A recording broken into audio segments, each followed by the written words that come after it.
I'm curious about God. I'm curious about his life. I'm curious about God's existence. What's that like to be God? You know, we don't know anything about him. I think one reason people don't believe in him because we don't have a sense of God, because it doesn't say anything anymore. He used to talk all the time. He used to go up to people on the street. Hey, tell everybody does that.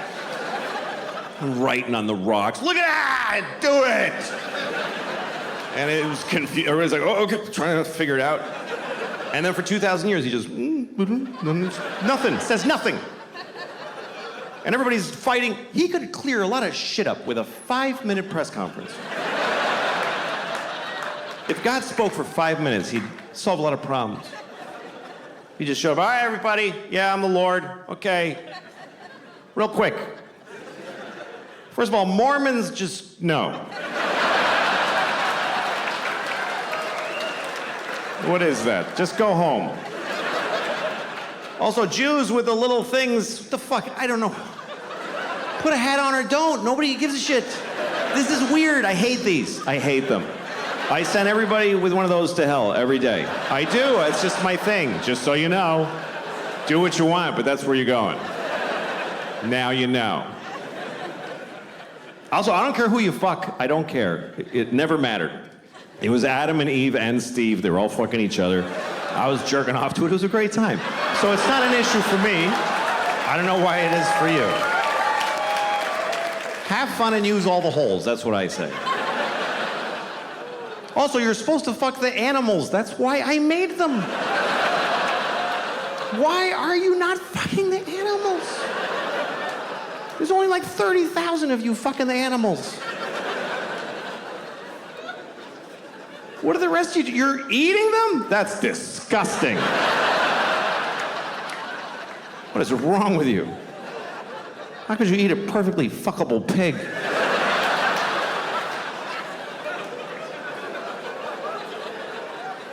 Saith the Lord.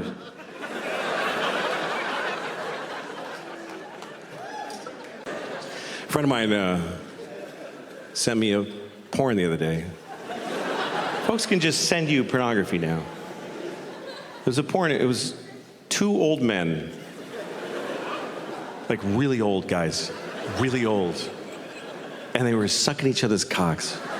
Like really sucking each other's cocks. They were so old, I was surprised they were doing anything. But there they were. One of them's like sitting on the edge of a bed and his socks have fallen, you know. And the other guy's on his knees on a pillow, and he's just fucking blowing the guy. Then they switched places. I watched long enough to see them switch places.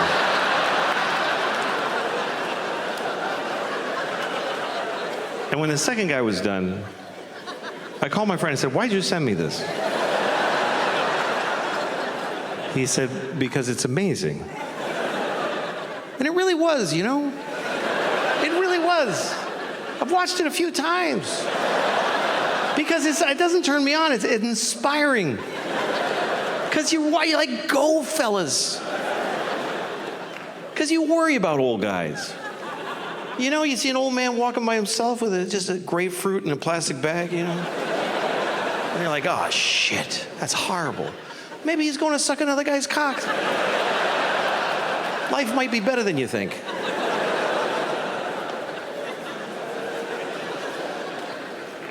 It's interesting because porn used to be like you go find your thing, you know? But now you go to a porn site, it's everybody's stuff. You can put in a search word to narrow it down, or you can look around. Find new things. I saw a fart porn one time. It was a fart porn. I never thought I'd be turned on by farts. I'm not interested in farts. Farts are okay. I'm farting right now. I've been farting this whole time. And I didn't want to watch it because it was a fart porn. It was because of the title. The title is what got me. The title was, Nice Girl Farts in Your Face. Who's not going to watch that? Nice girl farts in your face. So I click on it, and there's this girl standing there. I'm like, she is nice. She's totally nice, just a nice girl standing there. Pink sweater with little blue buttons on it. And she's looking in the camera and she says, hi, I'm so glad to see you. I was like, wow, she made me feel good, you know? And then she turns around like she's reached, she goes, I gotta show you something I bought. And she's reaching up and all of a sudden, and I was like, oh my God. I mean, it was in the title, I knew it was gonna happen, but I was like, oh my God. She just farted right in my face. She seemed so nice. But the best part is when her reaction, because I thought she would be like, that's right, I farted in your face. But she wasn't, she was like, oh my God. Oh my God, I'm so sorry. I can't believe that happened. I've never been that hard in my entire life. I was so excited. Because I realized it's not really about the fart, it's about the shame. It's about the sexy shame of a truly nice girl who just thunder farted right in your face, and she regrets it. Here's the worst part. I can't find one that good again. I can't. They're never that good. I've been chasing the dragon on this fart porn for months. It's just always some bored chick. Hello. Like, come on. Tighten it up, would you? A little bit?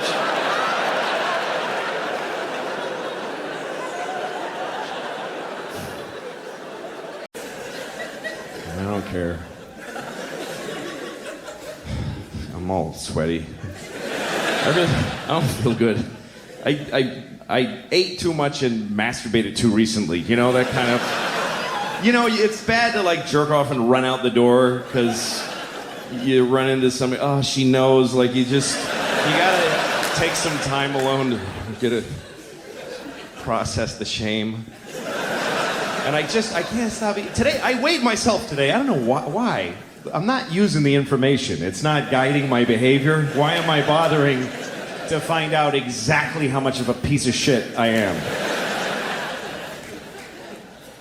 I weighed myself, and I usually hover around 230, 240 today. 240. I weigh 240 pounds, which is not, no, it's not okay. Because there's no way, like, you know when you go to a doctor, they give you like a formula for how much your weight, like a rule of thumb. I'm pretty sure it's not your age plus 200 pounds. That doesn't seem like...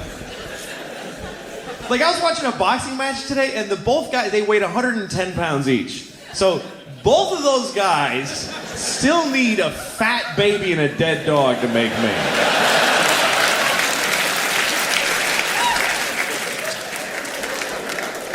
And it's really bad because I'm 40 and my doctor's like, yeah, you gotta be less people. You can't be so much. And he just told me this is bad. And he starts asking me about my eating habits, you know? Like there's habits, like there's a pattern. It's just chaos and awfulness. It's just desperate constant. He's like, how many meals and how many bowel movements a day? I'm like, I have no idea. I have no idea. It's just a blur. I'm just shitting and eating all day. I pack my body to capacity and then blow it out my asshole. That's it. Every shit is an emergency. Does that give you some idea of my eating habits? And he's trying to get a handle on he's like, dude, okay, look, how soon into a meal do you typically feel full and stop eating? I'm like, I don't stop eating when I'm full. The meal is not over when I'm full. The meal is over when I hate myself. That's when I stop. I guess normal people eat till they're like, oh, that's all the nutrition I require right there. I just reached it. I will cease the intake now and convert this into useful energy throughout the day. No. Every time I eat, it ends with me, why the fuck did I eat that? Dude, get it away. I don't want to look at that shit. That's all. It's all right here, too. It's like,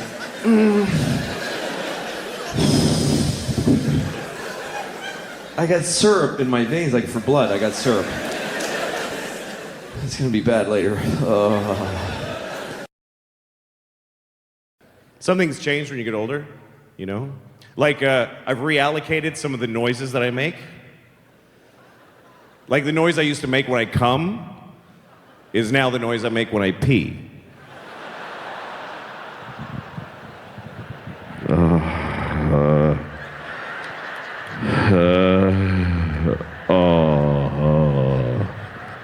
Oh, fuck. Yeah.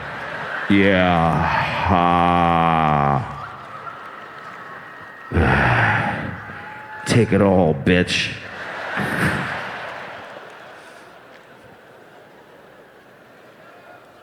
I'm very disrespectful to my toilet. Unfortunately. Yeah, bitch, you like that, don't you? I'm gonna shit in your mouth too, cause you ain't nothing but a shitty, piss-drinking telet. Dumb bitch, telet. Got my piss on your lips. You ain't intelligent. What do? You sit there all day on your ass, waiting for me to shit in your face. Dumb bitch, telet. Tuh. You ain't even special. I pissed in 3 toilets today. Shit. Quit crying. I love you. It's bad. Well, that's how my dad treated his toilet, so that's where I learned it.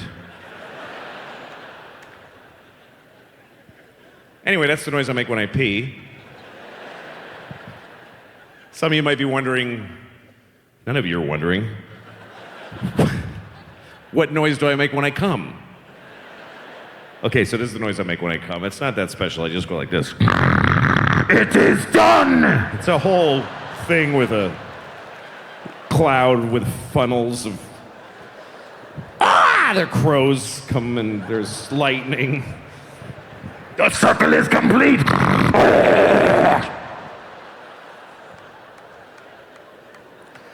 And there's a little witch floating with white eyes. And a child will be born, and then... And I don't know, it's kind of intense. And some kid throws a lightning bolt at me, and I go, and I go to sleep for 1,000 years. I like kids, you know. I like some kids. You can't like all kids, because some kids are shitty. It's true.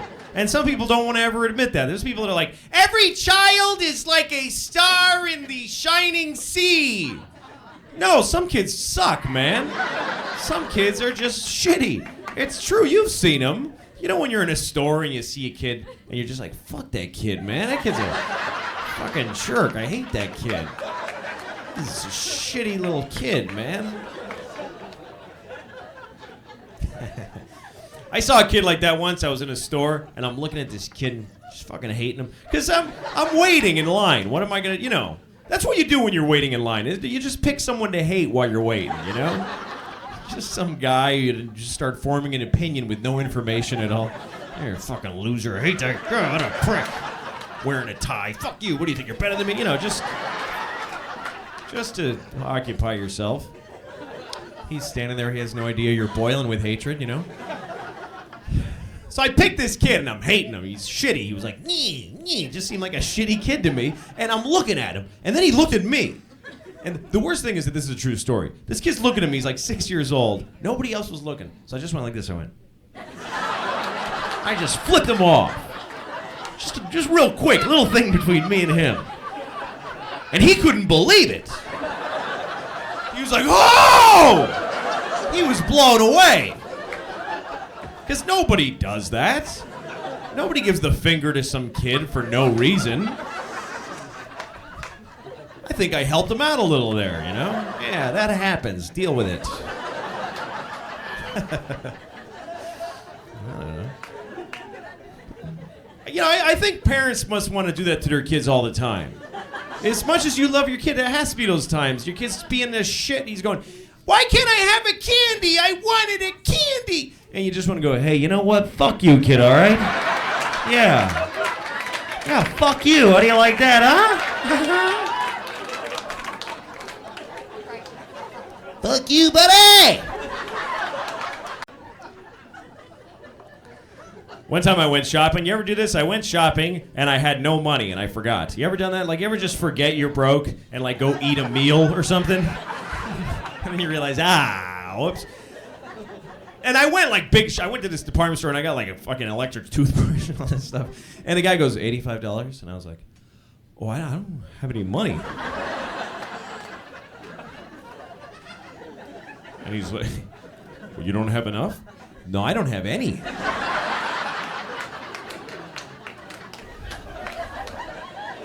And where do you go from there, really? What's the next step from that? He didn't know either. He's like, you want to put some items back? Is that what you're saying? Put them all back, I think. Got to keep marking a price down until you hit 0. Because that's what I got on me. Where do you do? I didn't know how to leave even. Like, all right, well, I'm all okay. I'm all set. I enjoyed picking this stuff out anyway. What do? You ever been that embarrassed in front of other people that you think there's no way they're not going to hate you for the rest of their lives? You ever just think you might as well just yell cocksucker and run out the door? Like, that might be the only way to save face. Just go, cocksucker! And just run off. Because at least that's what they'll remember about you. But I was raised Catholic, and I ended up walking away from that because I didn't like it. You know why? Because they tell you you're going to hell. And they tell little kids that. You're 5 years old, and the church, with all its majesty and all the buildings and the clothes, they go up to a 5-year-old and they're like, oh, you're going to hell. Oh, yeah. You're going right to hell. And you're 5, and you're like, what did I do? And the church is like, you know what you did, you piece of shit. And you're going to full hell, too. There's no kids' hell, you understand? You're going right to the show. If you're 5 years old, you steal a crayon from your sister, and then you lie about it, you get hit by a truck, you're roommates with Hitler. There's no difference. There's no difference. They take you in a room, and they're pouring hot lead into Hitler's asshole. He's like,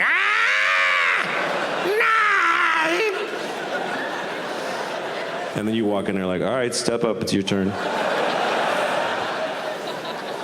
Hitler's like, oh, good luck, little fella.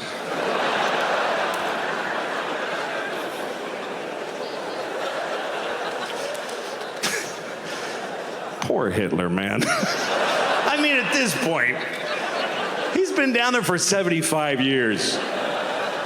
He's probably nice now. Hitler's probably nice to newcomers in hell. You know, hi, yeah. Yeah, it's pretty bad. Yeah. What's that? Oh, yeah, okay.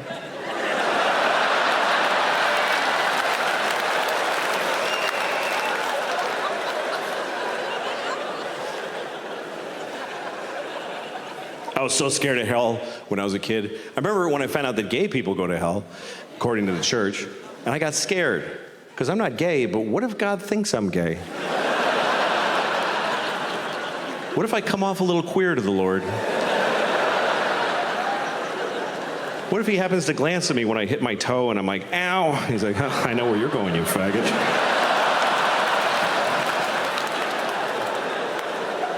I mean, that's their thing. I don't believe that. God doesn't hate you because you're gay. God made you gay because he hates you. No. I'm just kidding. I'm kidding. There's no God. Moral confidence. There's other ways to boost your moral confidence. Like you can do good things. Or, or not. You can help people all the time. You can help homeless people. There's a lot of homeless people here. There's a shitload of homeless people here. I mean, not in here. There's none in here. There's 0 in here. That's right. They can't come in here. Even with a ticket, they cannot come in here. They're not allowed in the places where we're allowed. That's what we all agree on. Everybody's like, I don't know what to do about the homeless, but they're not coming in here. They're not coming in here. They're outdoor people. They don't have... If you don't have your own indoors, you can't go in other people's indoors.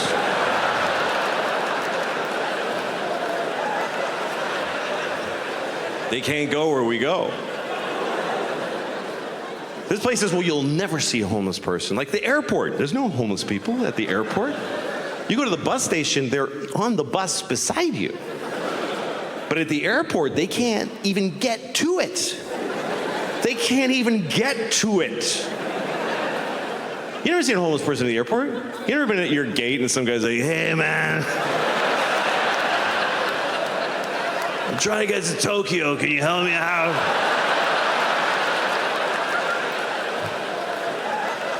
Just give me an aisle seat, brother.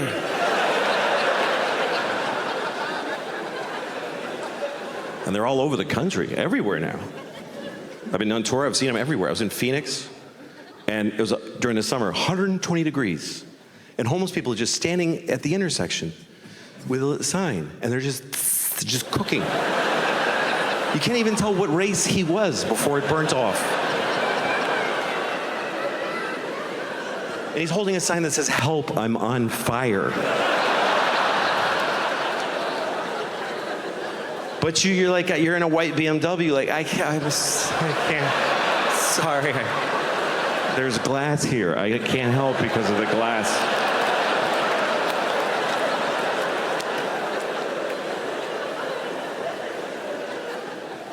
And even here you drive by them. In New York, you walk right by them. So in New York, they're right there. They're in your space, they're in your world, and you gotta make a choice. Every couple of blocks, you gotta make a choice. You gonna help or not?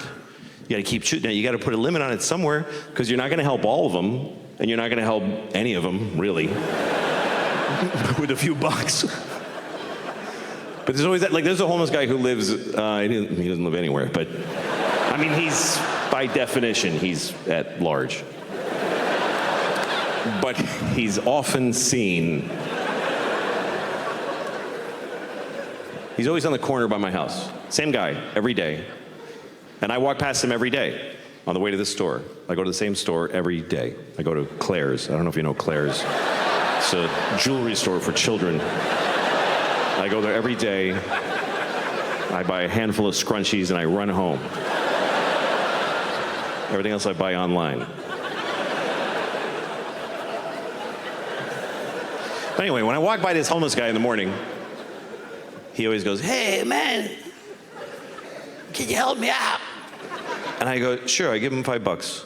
Then I go to the store. 5 minutes later, I walk by, and he says, hey, man, he doesn't remember, which is fine, but I don't want to give him another $5, you know? Because I only have a few million. I don't know why. I don't know why. I clearly should. I don't know what makes me go, You had your $5, young man. What am I going to spoil him?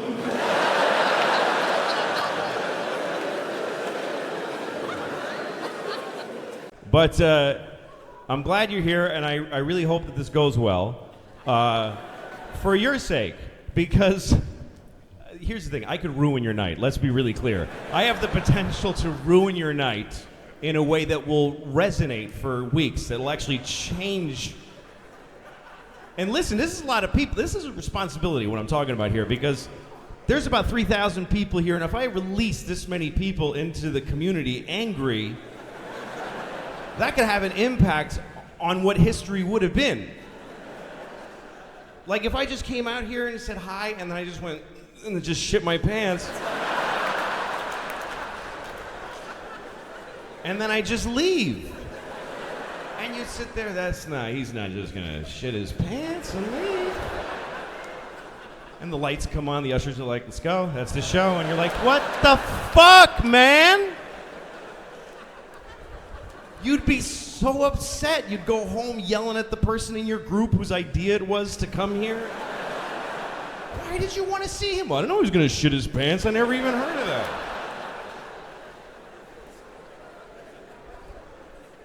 Sorry I'm being so negative. I'm a bummer. I don't know. I shouldn't be. I'm a very, lucky guy. I got a lot going for me. I'm healthy. I'm relatively young. I'm white, which thank God for that shit, boy. That is a huge leg up. Are you kidding me? Oh, God, I love being white. I really do. Seriously, if you're not white, you're missing out because this shit is thoroughly good. But let me be clear, by the way. I'm not saying that white people are better. I'm saying that being white is clearly better. Who could even argue? If it was an option, I would re-up every year. Oh, yeah, I'll take white again. Absolutely. I've been enjoying that. I'm going to stick with white. Thank you. Here's how great it is to be white. I could get in a time machine and go to any time, and it would be fucking awesome when I get there.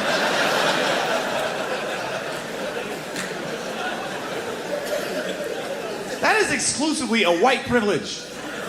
Black people can't fuck with time machines. A black guy in a time machine is like, hey, anything before 1980? No, thank you. I don't want to go. But I can go to any time. The year 2? I don't even know what's happening then. But I know when I get there, welcome, we have a table right here for you, sir. Thank you. Oh, it's lovely here in the year 2. I can go to any time. In the past, I don't want to go to the future and find out what happens to white people because we're going to pay hard for this shit. You got to know that. We're not going to just fall from number 1 to 2. They're going to hold us down and fuck us in the ass forever. And we totally deserve it. But for now, whee!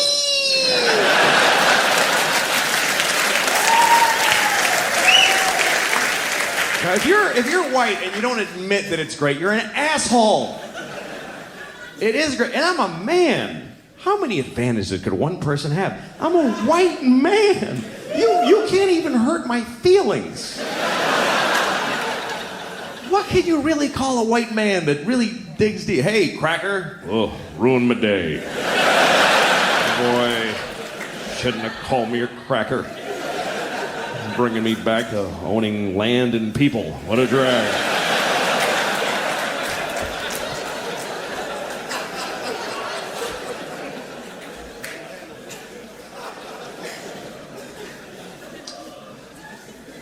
I am married, though. That takes me down a few pegs.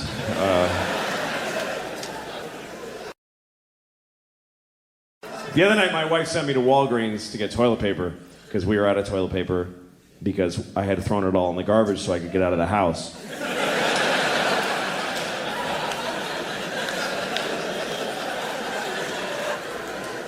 So I'm driving to Walgreens. It was nighttime, and I'm driving, and then I see a deer, and I fucking hate deer.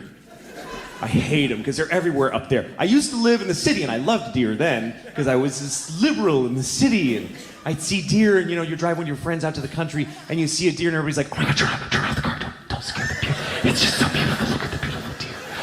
Look how he looks around, it's just so mysterious and beautiful.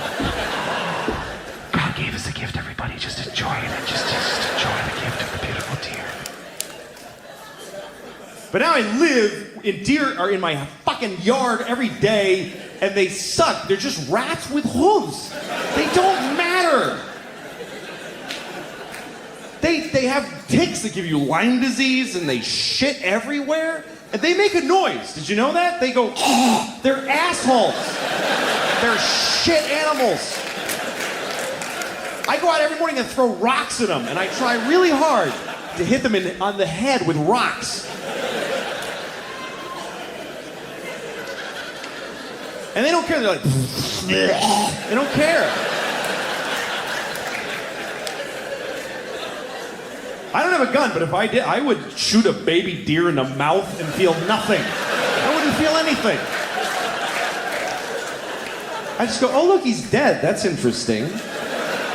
I guess that's what happens when you shoot him in the fucking mouth. I go out of my way to kill a deer. I would happily blow 20 guys in an alley with bleedy dicks so I could get AIDS and then fuck a deer and kill it with my AIDS. I would do that in a second. I mean it. I mean it.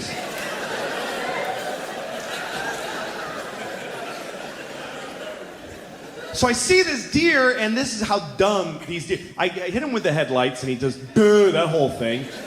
And then he won't just go. He's like, can Can I go? Is it okay if I go? Like and I'm like, fucking go! You're gonna go. He's like, go. I'm like, just go!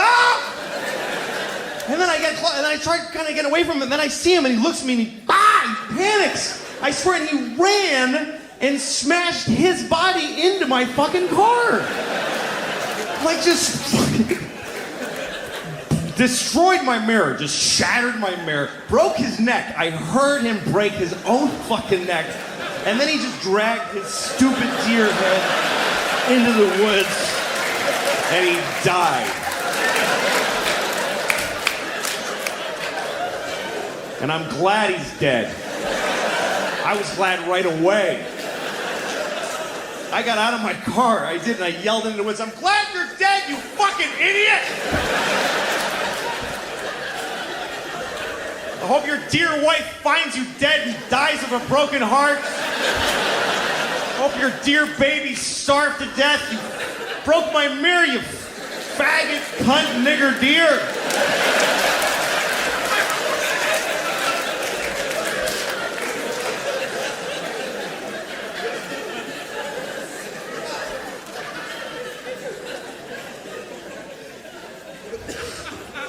So I go to Walgreens. I just kept going. My daughter, my little one, she's a great kid. She tap dances. She likes tap dancing. We figured we should have her start tap dancing because by the time she grows up, it'll be the 1930s again. And she'll have this thing she can do that nobody enjoys watching. You know what the audience is for tap dancing? The parents of tap dancing children. That's who's watching it. They do a big show at the end of the tap dancing school semester, and all the kids get up there and they dance. The whole school. They get up there in groups of threes. There's about 6,000 kids. And they do about 20 minutes each. So the show's about 7 months long. And everybody dies at the end.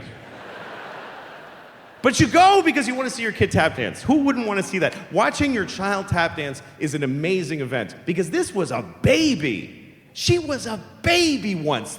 She was just like this. That's it. And now she's going like this.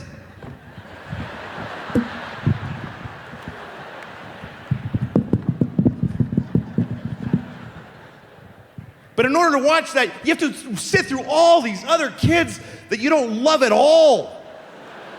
In fact, you hate them for not being your kid and making you wait.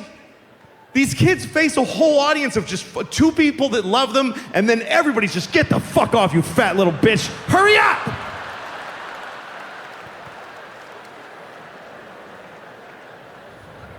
And there's grown-ups.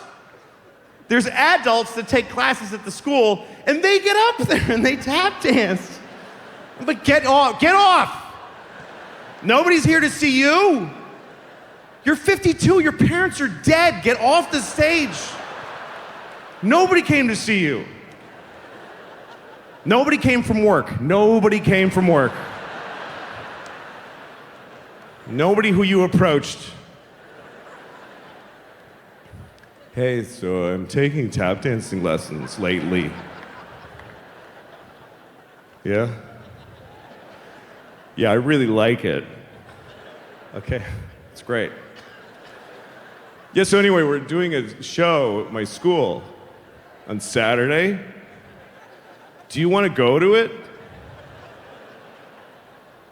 Seriously, can you give me tickets? I'm dying to see that. Really? How long you been? 3 months? Fuck, I can't wait. That's my favorite thing that'll ever happen to me.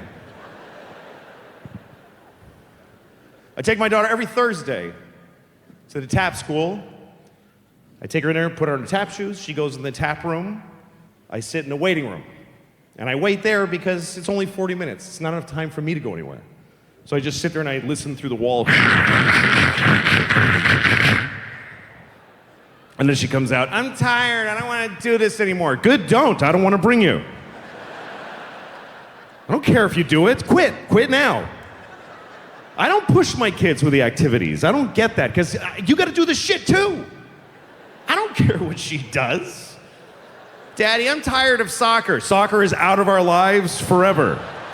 With those words from thine mouth. Don't do anything, honey. I don't care. Don't go to school. I don't want to get up at 7. You don't need it. I have money. Just stay home and eat the food in the house. Just stay home and eat. You and your sister don't have kids, and then we all 3 of us die. We're done. That's my goal. I just want to have enough money that we can lock the door and eat the food till we're all dead. Daddy, what are we doing today? Go to the food room and pick something out. Go back to bed. It's all that's required of you. Thanks for getting through the traffic. I drove here, and on the way here, I saw a bumper sticker on a car, and it said, "Tell your girlfriend I said thanks." Isn't that a little personal for a bumper sticker, really? A bumper sticker should be like, "Hey, I'm in front of you," whatever, you know. Not, "Hey, I fucked your girlfriend." You want that on your car all day for whoever's behind you? Tell your girlfriend I said thanks. How does he know I'm not behind him, just getting mad and crazy, taking it personal, motherfucker? I follow him home. I get out of my car in his driveway with a pipe. What the fuck does that mean? Thank her for what exactly? Wait a minute, you fucked my girlfriend? Then you made that bumper sticker and found me in traffic and got in front of me?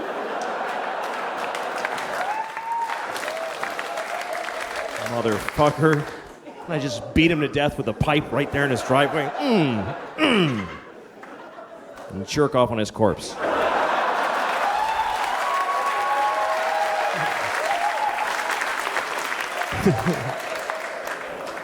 Didn't need that part. Didn't need it.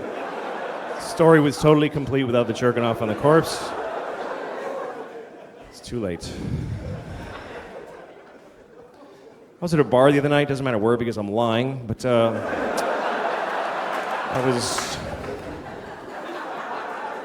was changing my daughter the other day, and she's too old for diapers now, but she's still in them, and it's bad because this kid does not poop. This kid craps. This is not okay anymore. I was changing her diaper the other day. It was like a 48-year-old alcoholic man's shit in her diaper.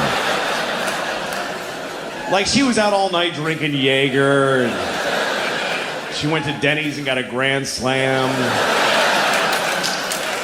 Ate half of it, got in a fight in the parking lot. Passed out in a Pontiac and shit herself. And her friends drove her home with the windows open and dumped her on my lawn.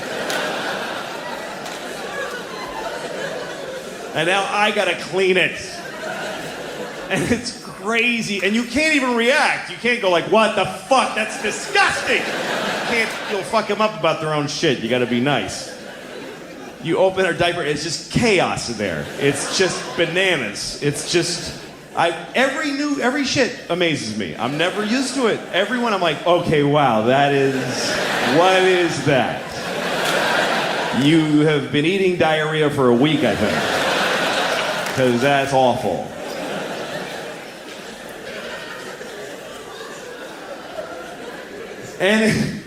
But you can't. You gotta be like, you just go, "Oh, wow. You really got something there, honey. That's really something. That's really okay. Well, all right, let me scrape that off your knees for you. Just get it down off your back. Just get all this hazmat in one place. Wipe you down. Clean your tiny vagina at the end." Who knew that was going to be my life? I had no idea that my relationship to the vagina was going to be cleaning shit out of a tiny one several times a day. They don't tell you that. When you're getting ready to be a dad, nobody pulls you aside and says, "You're going to have to clean the vagina a lot because every time she takes a shit, it goes straight up her twat." They don't tell you that.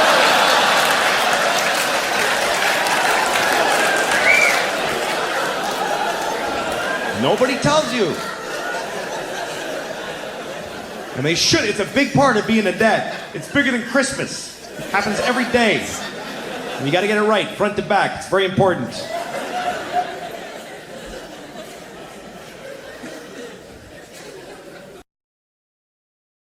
I had to talk to my kids about death recently because our dog died. So I had to tell them, you know, it's a sad thing when your dog dies and you got to tell the kids. I mean, you got to tell them. You got to tell them at some point.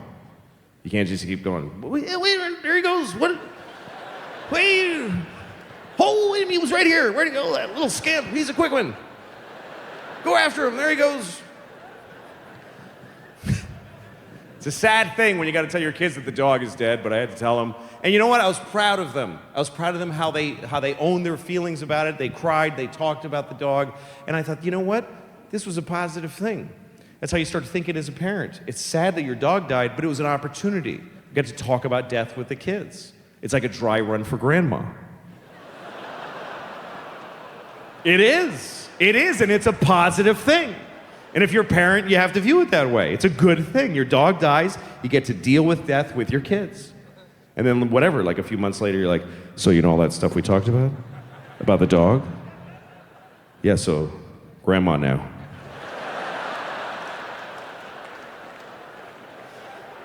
All the same stuff. All right, you got it? Okay, I'm going out. Good night.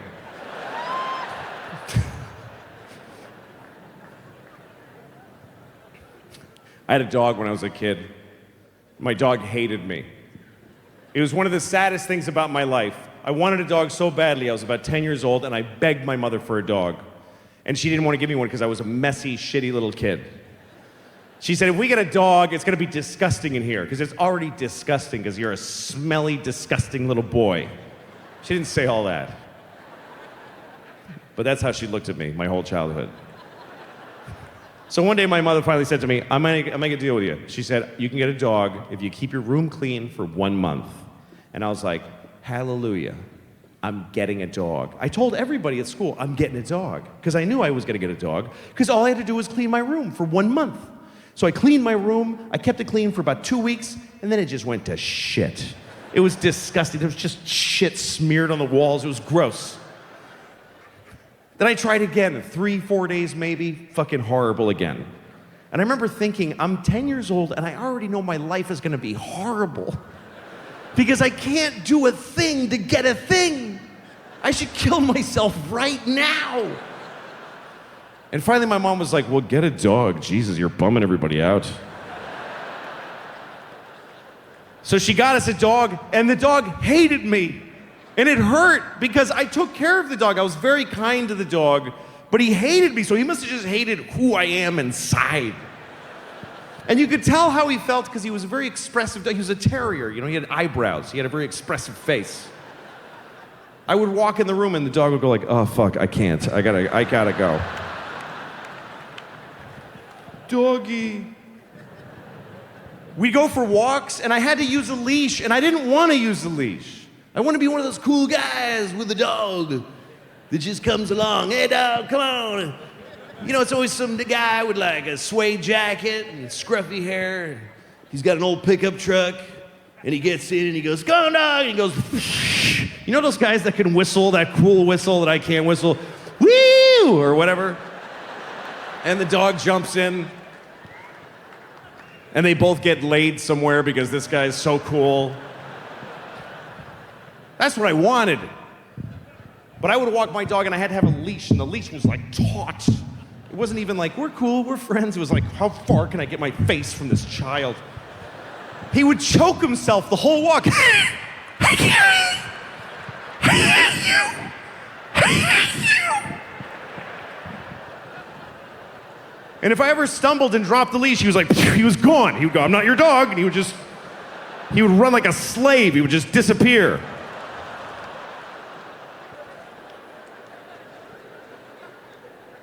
That's how we ran. It's an apt description. I'm just being accurate. He didn't run like a deer. This is how deers run. My dog ran like this.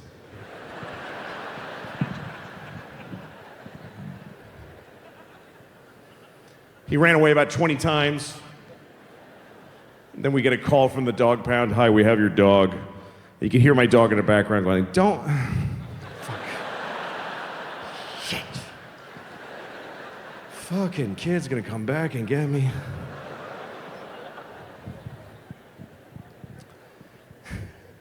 Must be awful to be other kinds of stuff. You know, I'm glad I'm this.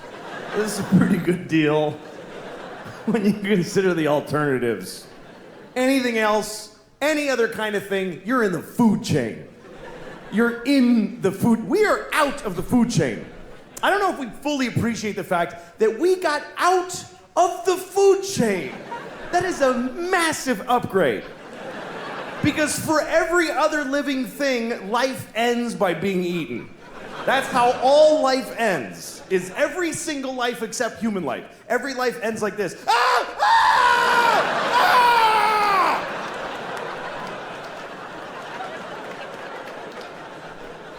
We're the only ones that get to just die old in a bed. Just, I love you. Bye.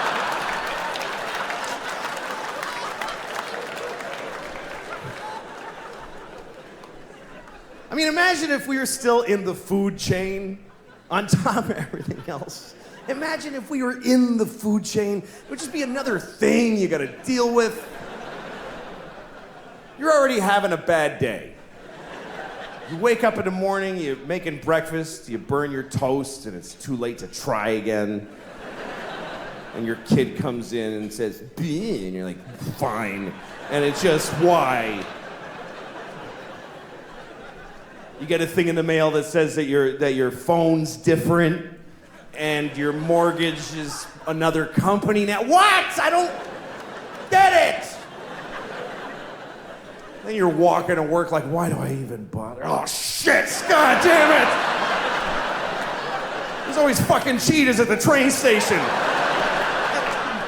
Stop it.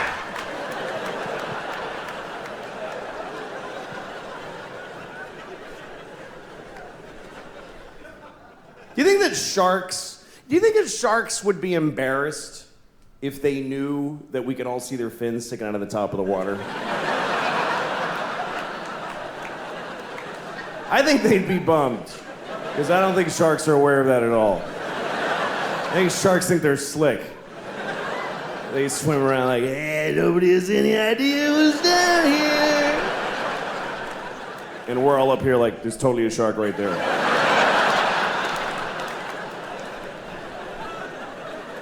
It wouldn't be fun being a predator either. If you're a predator, imagine if every time you're hungry, you gotta chase a guy who's running for his life. You gotta, come on, dude, shit, get over here. And just hold him down and bite his neck till he shuts the fuck up for a minute. So you can just sit there and eat his stomach before you go to work.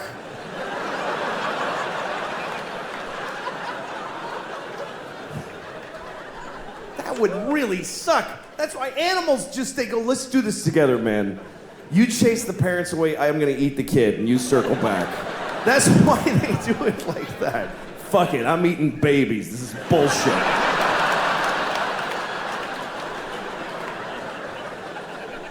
Grown-ups ain't worth the meat. Whoops. All right. All right. Oh, shit. God damn it. Idiot. This isn't a gay voice, by the way. It's not. Shut up. Yeah. Hello, everybody. Hello. Hello. Hello. Hello. Hi, Elias. Oh, hello. Hello to you people over here. I'm just gonna do the whole show to you. Yeah. Wouldn't that be awesome? Fuck them. Fuck all of you. Hi, you guys are cute. Hi. I'm gonna talk like this the whole show. Is that okay? I just like to do a totally offensive stereotype of a Mexican. There's a Mexican at the border. Just let me in! Jesus. They won't let us. You guys are dicks in there. Fuck you, America. Yeah. I don't know what he said. I love traveling and seeing all the different parts of the country. I live in New York. There's no value to your doing that at all. I live in New York. There's this old lady in my neighborhood, and she's always walking her dog. She's very old. She just stands there just being old. And the dog just fights gravity every day. Just the two of them, the dog's got a cloudy eye, and she's got a cloudy eye, and they just stand there looking at the street in 2 dimensions together. And she's always wearing like this sweater dress. I guess it was a sweater when she was like 5'10", but now it's just like this sweater. And her legs are a nightmare. They're just white with green streaks and bones sticking out, and her legs are awful. I saw a guy with no legs wheeling by, and he was like, ugh, no, thank you. I do not want those. I'd rather just have air down here like I have than to look down at that shit.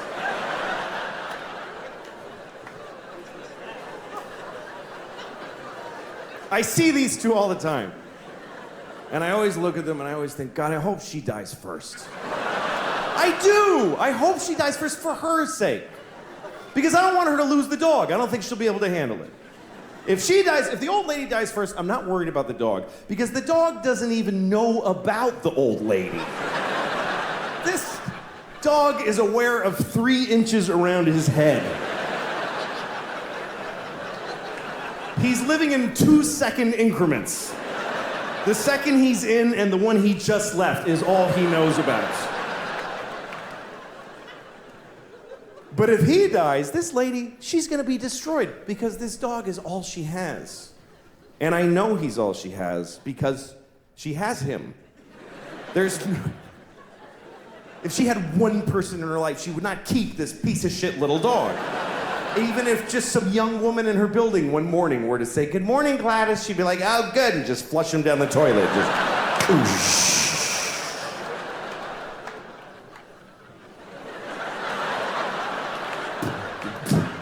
dog just keeps bumping on the drain.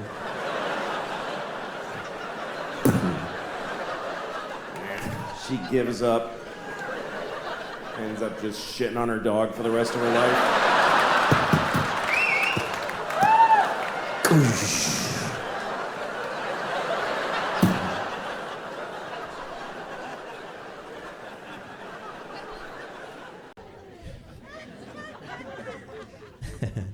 My bank called me the other day. I love this. My bank calls and they say, "Hi, we're calling because you don't have enough money." And I was like, "Yeah, I know that. I also am of the opinion that I don't have enough money." And she's like, "No, you don't understand. See, you have insufficient funds." Well, yeah, that's also a very good way of putting it. I think my funds are grossly insufficient. Thank you for calling. I thought it was my problem that I'm fucking broke. I thought that was just my own. I thought I was the only one who suffered, but apparently the bank has a serious problem with it. Like somehow it fucks them up that I'm broke. And she said, "Well, no, you can't have such a low amount of money. We can't tolerate that." I'm like, "Well, then give me some fucking money. If you feel I don't have enough, then give me some." They have some money at the bank. But that's not what they do. They do the opposite. They take your money. If you don't have enough, they charge you money for being broke. They charged me $15 for only having $20. If I could have gotten the 20 out, I could fucking have it today. But I didn't get there quick enough, so now I have 5.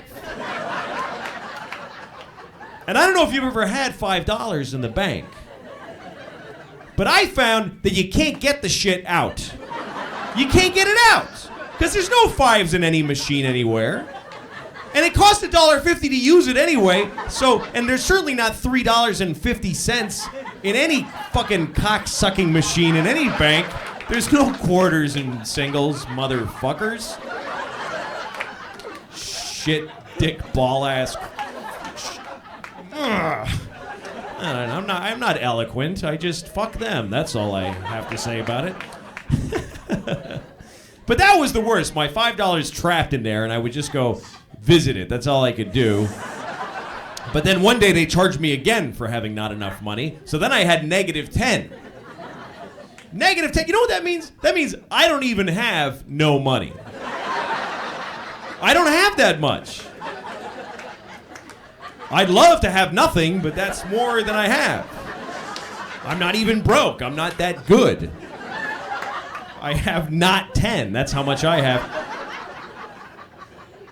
That means I can't even afford to get something that doesn't cost anything. If somebody says to me, "You want this? It's free." I gotta go, I can't afford it. That's beyond my means. It's really the kids that do you in as a man. We have 2 kids. That's fucking stupid. Don't do that because you just. Mainly what it does to a marriage, it just changes the way that you think about your spouse. Because when you're married, when you first get married, you have a relationship that's so important to you and you're working on it together. But then you have a kid and you look at your kid and you go, "Holy shit, this is my child. She has my DNA. She has my name. I would die for her." And you look at your spouse and you go, "Who the fuck are you? You're a stranger. Why do I take shit from you?" But it's the kids that make it very hard. We have 2. We have a baby, and I don't really know the baby, to tell you the truth, because she hasn't said anything, so I don't really know her. I like her, she's fine, but I don't know her. How do I know what she's really like? Maybe she fucking hates Jews. I don't know nothing about her. People ask about her all the time. They're like, "Hey, what's your baby like?" She's a fucking baby. What do you want to... You ever seen a baby? That's exactly what my baby's like. But what's going on with your baby? Jesus. She got fired from Target, and she's getting an abortion. It's been a tough year, but otherwise, you know.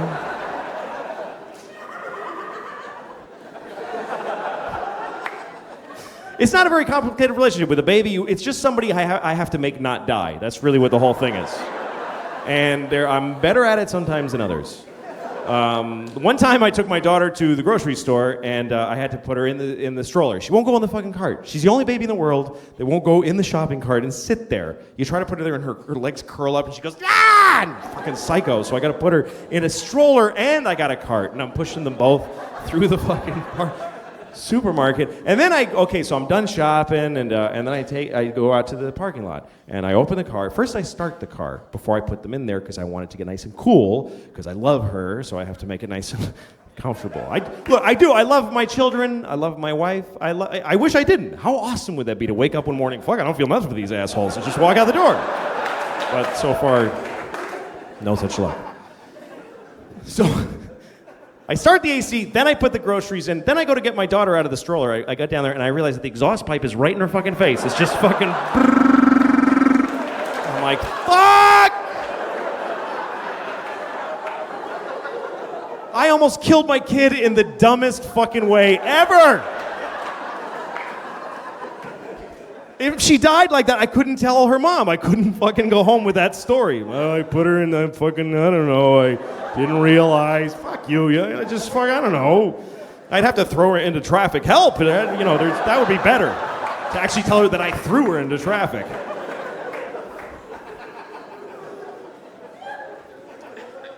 The other kid we have is, she's a girl and she's 4, and she's also a fucking asshole. It's true, man. I'm serious. I say that with no remorse. Fucking asshole. She's a douchebag. She is. Fucking jerk. The other day, I'm like, put your shoes on. We're trying to leave. Put your shoes on, please. Put your shoes on. Put your shoes on. How many times can you say that to somebody before you just want to kick them right in the fucking face? Seriously, if you're with a group of people that are trying to go somewhere and you can't go because a member of your party just refuses to put their shoes on, that person is a fucking asshole, okay? You don't do that to people. Imagine being with a group, hey, we can't go. Why? Because fucking Bill won't put his shoes on, he just won't put them on. Fuck, Bill, what's your problem? I don't want to put them on. Fuck you. Fucking kids suck. Seriously. The other day, I walk in the kitchen. She's talking to my wife. She says, Mama, I saw a doggy today. And I was like, really? Where did you see a doggy? And she's like, I'm telling Mama, not you. I'm like, hey, fuck you. I'm just asking to be nice anyway. What, you think I actually give a shit about the dog you saw? Like that was gonna be an awesome story that you saw a fucking dog. Who gives a shit? I got better stories than you. I have an interesting life. I'm on fucking television. I won an Emmy. You don't ask me what fucking happened to me today, you little bitch.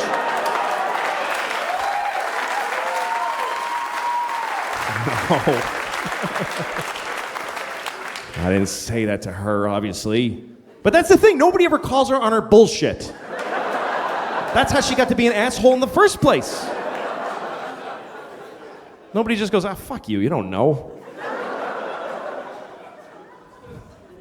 I'd love to, for one day, just fucking be totally on. Oh, you drew a dog? Let me see. That's not that's shitting me? That's a scribble. That's nothing. That's not even anything. Show me a dog that looks like that. I'll give you $1,000. Seriously. God, fucking. Oh, the other day I was just dreaming about just fucking kicking her, like kicking her out a window. You know, just fucking. I would never fucking hurt her, but I wanna. I do. You know.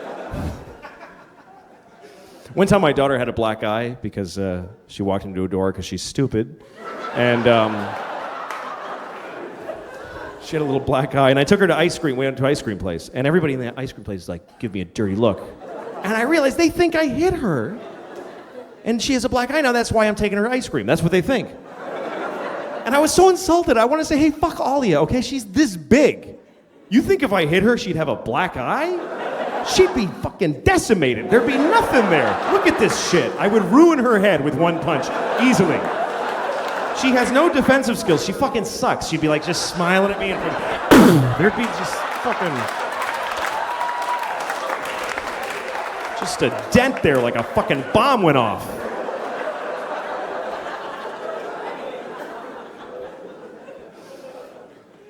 I don't know. I love my daughter, but people really don't get what it's like with a kid full time. Well, you know, we parents make you love our kids because we dress them up and take them out. Look at it, and everybody goes, "Oh, nice." But you don't know what she's like when she comes home. The dress comes off. She fucking rubs her ass in mud. She's fucking gross. She won't fucking take a bath. Like you can't. Once you have a baby, you can't force the kid. Fuck her. Let her sleep in her clothes. I'm not dealing with it tonight. Her hair gets clumpy. She stinks. Sometimes it's like fucking just fucking rancid, stinky fucking kid. She fucking in front of people. She like scratches her asshole in front of people, like fucking deep asshole scratching in the fucking panties, and then she smells her finger. That's the kind of person I'm talking about. She's disgusting.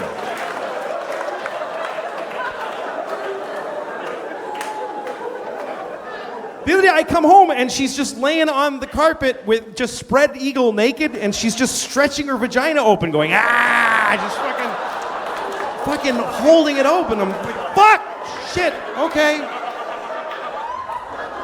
Wow. That's, wow. Don't react. I can't go, I can't do that, that'll fuck her up. Let's go. Hello. Hi, how are you? Hi, how's school? Okay.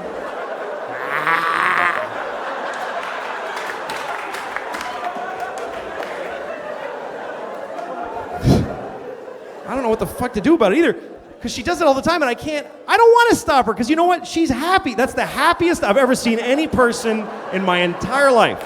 That's a fucking human being at their happiest, just, that's what we all wish we could do. We should all be doing that, but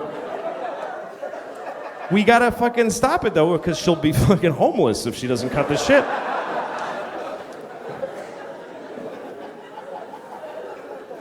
So yeah, it's fucking... I was on an airplane, and we were about to take off, and the flight attendant comes on, and he says, "Folks, we have a special announcement. Our pilot, Captain Davis, this is his last flight."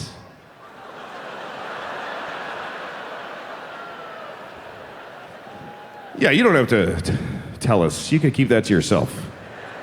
I'm not excited. Guess what? You're on the bleeding edge of his competence. He can barely do this anymore. His hands are shaking like crazy. We're gonna make him stop after this one more time with you.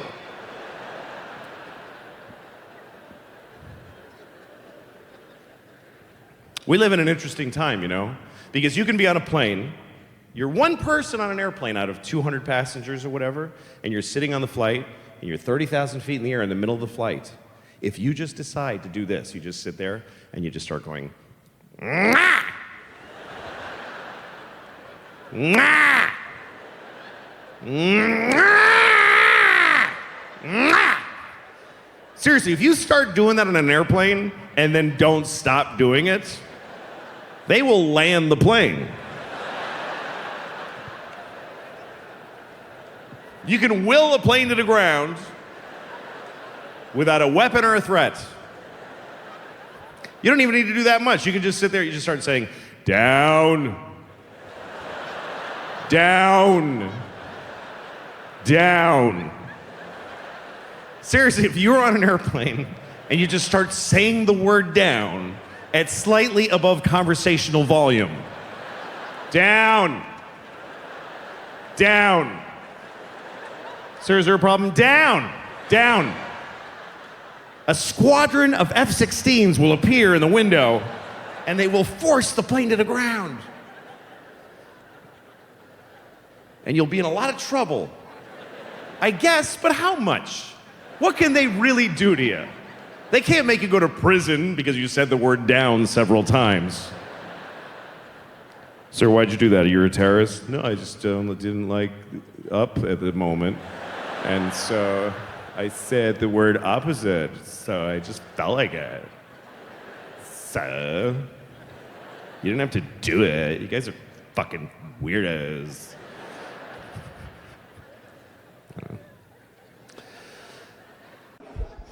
Anyway, so now I'm married, and sex is very different when you're married because it doesn't exist, actually.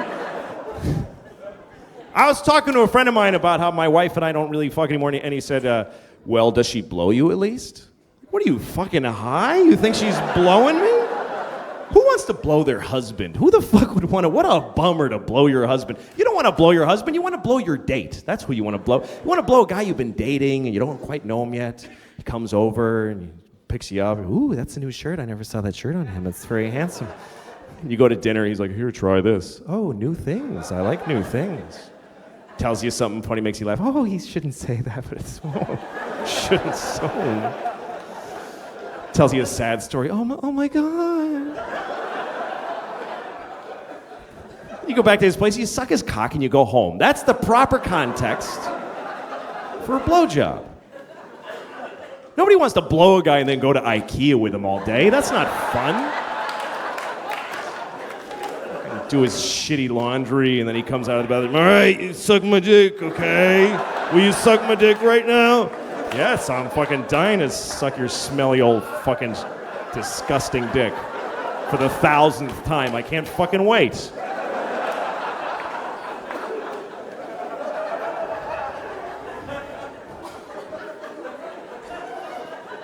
My wife gave me a hand job the other day, and I got to tell you that I think that hand job was probably the saddest thing that ever happened in America. It really was the saddest fucking thing, that hand job. Was so tragic. There should be like a monument to that hand job with a reflecting pool where you just sit and think, God, that was fucking sad, and you... A little thing where you put rocks on it and think about it, and you know... Here's what happened. I'm going to tell you about this hand job. My wife and I were home in the middle of the day. The baby was asleep on our bed. The 4-year-old is wherever the fuck she goes all day. And my wife and I are sitting on the couch, just sitting there, just fucking married on the couch, you know, just... And my wife looked at me, and I don't know where she got this sort of sense that I was in. She said something like, hey, we have to go to that thing for the... And I was like, oh, who gives a shit? Like, I don't know what it was that tipped her off that I was starting to feel real bad. Here's the thing, is that as far as sex, for guys, it's just not... we just need to release. That's all it is. We just need it. Women, it's like a fucking emotional thing when we need to come just because we need to. Women, it's like they get into it. They shiver, and then they lie on their side and cry after and all that kind of shit. But for guys, it's just something that we need to do so that we won't murder people. That's all it is, really. Just maintenance. Open the fucking valve once in a while, please. The city should put a red tag on the dick that has a PSI level that's unacceptable.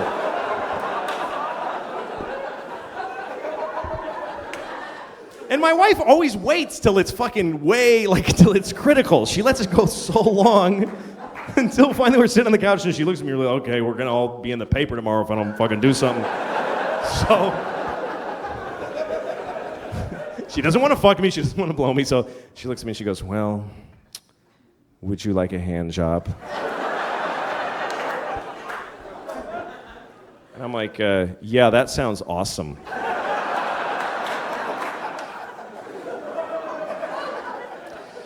So we go upstairs to my daughter's room because it's the only empty room in the house. Hey, you know what? Fuck you. I paid a rent. I'll shit on her bed if I want to. Seriously. Let me have a fucking hand job in my house. It's all I get.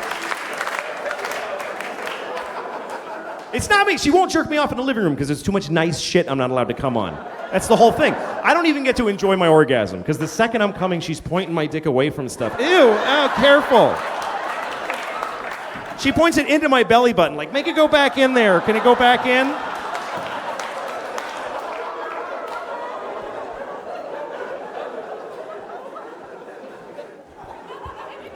All right, so I'm laying on the floor in my daughter's room looking up at the mobile of fucking ducks and airplanes. What does a fucking duck need with an airplane? What does a baby give a shit? So I'm laying there on the floor and my wife is just sitting next to me, just in her bathrobe, just like.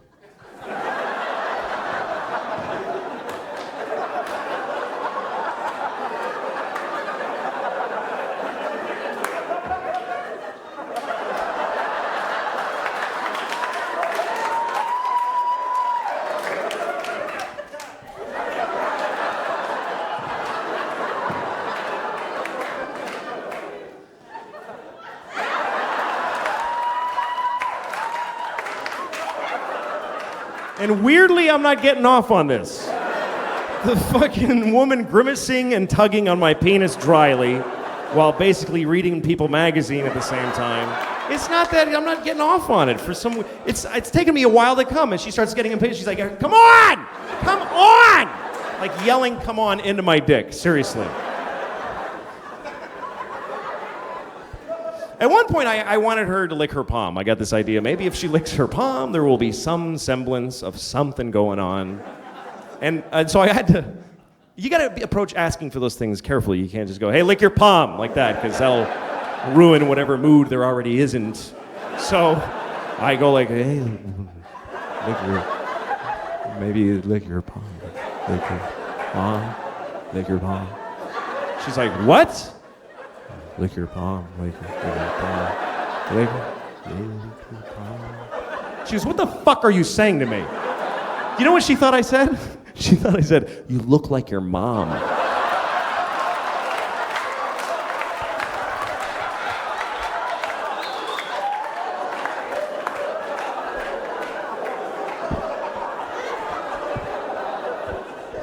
So now I gotta get that out of my head. I'm trying to fucking like close my eyes and fantasize that she gives a shit. Nothing's working. And finally she goes, "Hey, I'm getting really tired." So you know what I did? I finally just took her hand in my hand and I just jerked myself off with her hand. She's like, "Oh, thank you. That's much easier that way." That has to be the lowest form of sex that's even fucking possible. To just be jerking myself off with my tired wife's hand.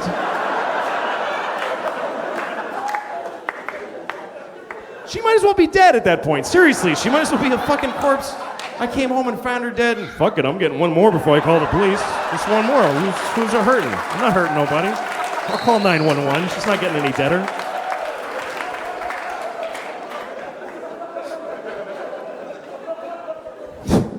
Cops find DNA on her wrist.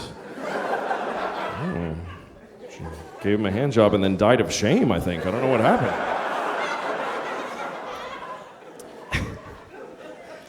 I don't know.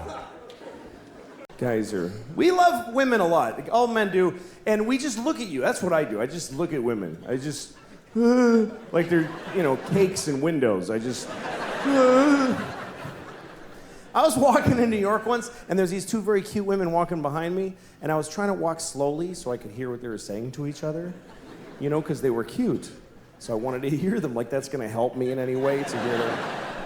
Don't you wish the guy walking in front of us would squeeze our tits for like 1 second?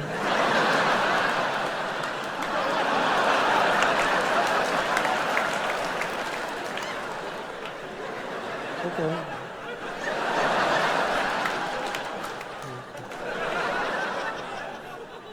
Really?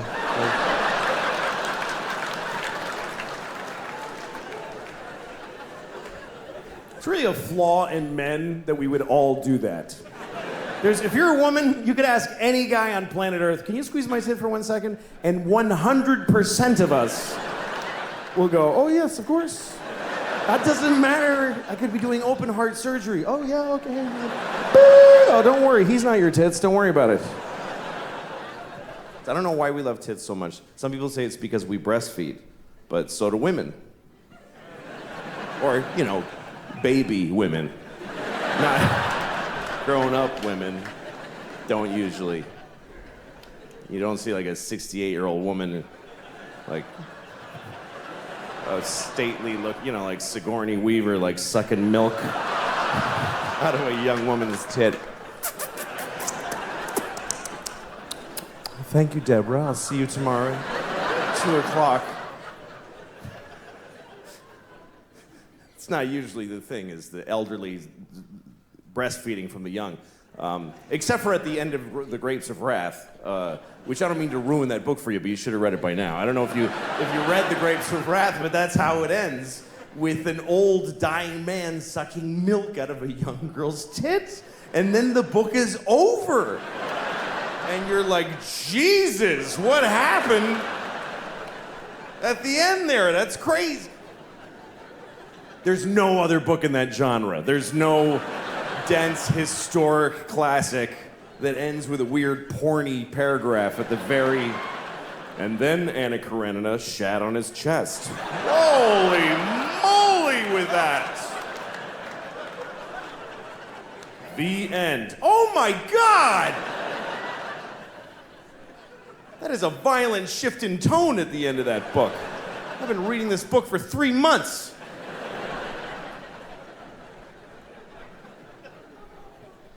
But we do, we love tits. And you always know a tit. You always know a tit. You know, like, you ever been in a crowded place, like a subway or a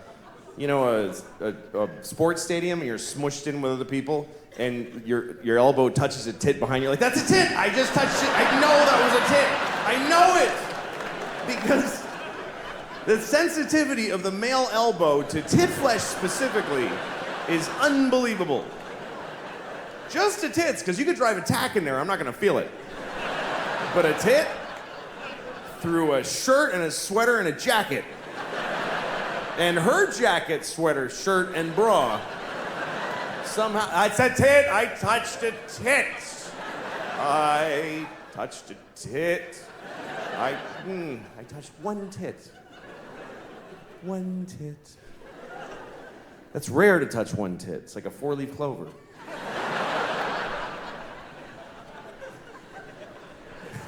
Usually you touch it. The only time you touch one tit is when it was an accident or you didn't have permission. But otherwise, when tit access is granted, it's usually good for 2 tits at a time. It's, once you're on one, you really have to screw up really badly and quickly to lose tit access between tits 1 and 2. You must have said something really dumb on the first tit that you didn't get the second one. Oh yeah, it's like your mom's dirty whore tit. Why, what? I said I liked it. That's what I meant, is that I like it. I like your mom's dirty whore tit. And I like yours. And if it's up to the guy, we're gonna touch both tits. No guy touches a tit and then goes, you know what, I'm good with the one. That's fine for me. Everything in moderation. We're gonna touch both. Even if something terrible happens in the middle of, oh yeah, there's a bomb! Oh shit, come on, come on. Let's get your tits out of here.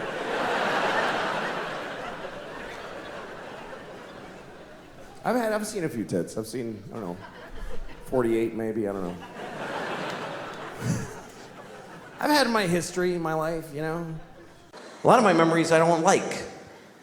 I don't like when I was a teenager, I hated all that time. I hated being a teenager. And then I discovered drugs. And then that's all I gave a shit about.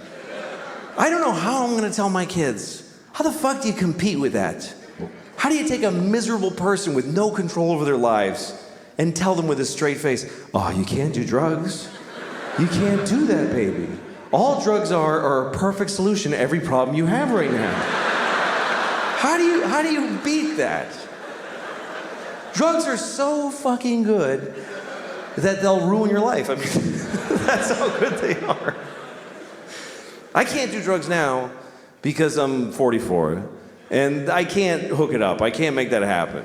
If you're 44 and you want to get high, you got to hurt your back. That's pretty much the only option you have. Hurt your back, get some Percocet, and then you go, I'm gonna get a babysitter and take 3 at a diner. Like, just sad. I'm a little drowsy. Woo! I never really could have like I wish I was a drunk. Like that, I love romantically the idea of being a real drunk in my bathrobe all day. Everybody who loves me is always crying. He's destroying himself. I can't watch anymore. Shut up then. Yeah. Showing up at my kid's school play halfway through. You show who you are, baby! I wish I could be that guy. But I can't drink because I just get tired. I go to sleep. I don't know how people drink and then do shit. Like when I see movies or TV shows where there's people in an office having a power meeting and they're clink, clink, they're making a drink in the daylight with a tie on. Well, Senator, hope you play ball with us in this construction deal, if you know what I'm saying. Yeah, well, I'll see what's in it for me. How is the next scene not all those people just lying on the floor like, oh, fuck. I can't believe I drank whiskey at noon.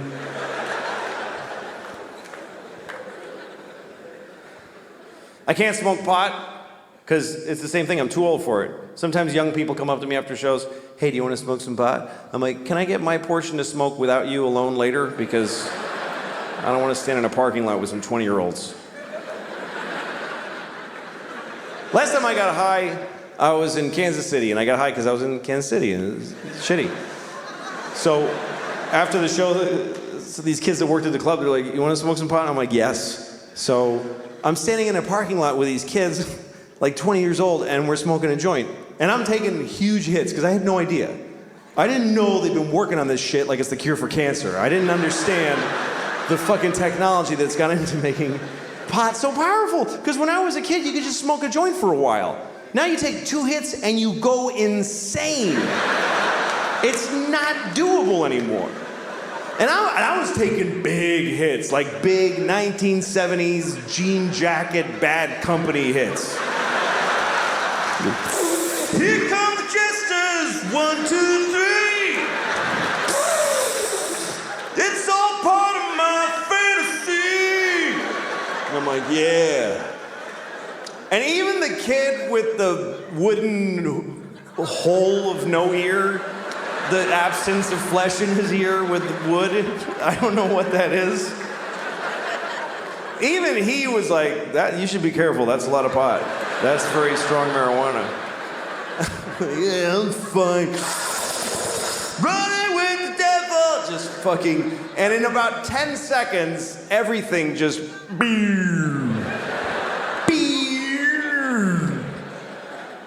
and I'm like, oh shit. This is an ordeal now. I'm not gonna feel okay for a very long time.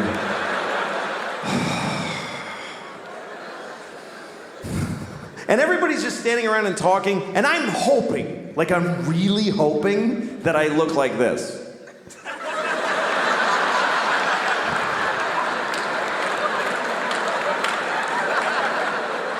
But I'm pretty sure that I was just scanning insanely.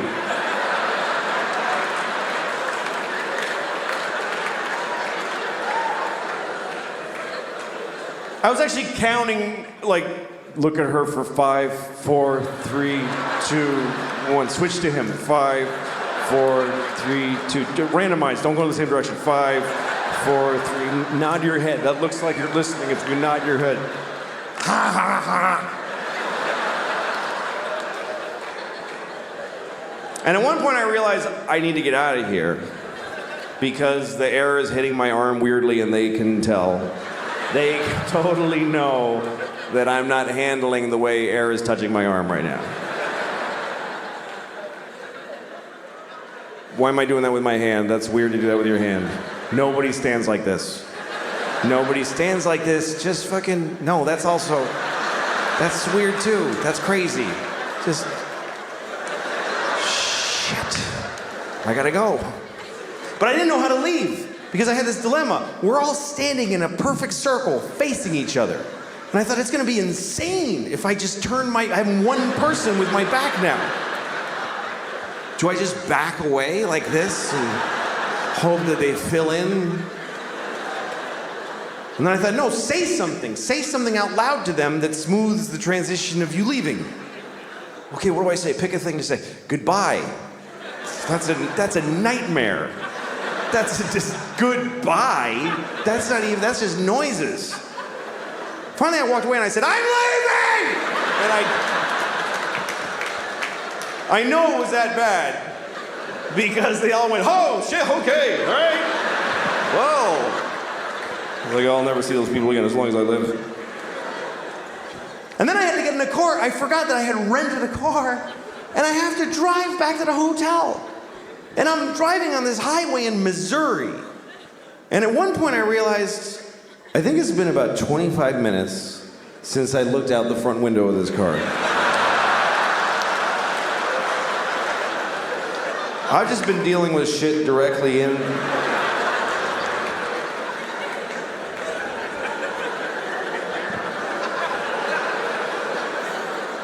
Oh, shit.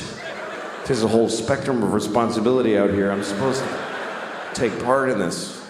And then at one point, I remember I was at a drive-thru, and I was terrified because there's a lady sticking her head out a window, and she's mad. She's going, sir, sir. And I just kept saying, I don't know. I had the window closed. I had no fucking idea. What part of the transaction am I? Did I pay yet? Have I ordered? Have I been sitting here for 40 minutes just eating at the window and I ate the paper and everything? Sir! And I just went, I don't want it! And I just fucking bolted.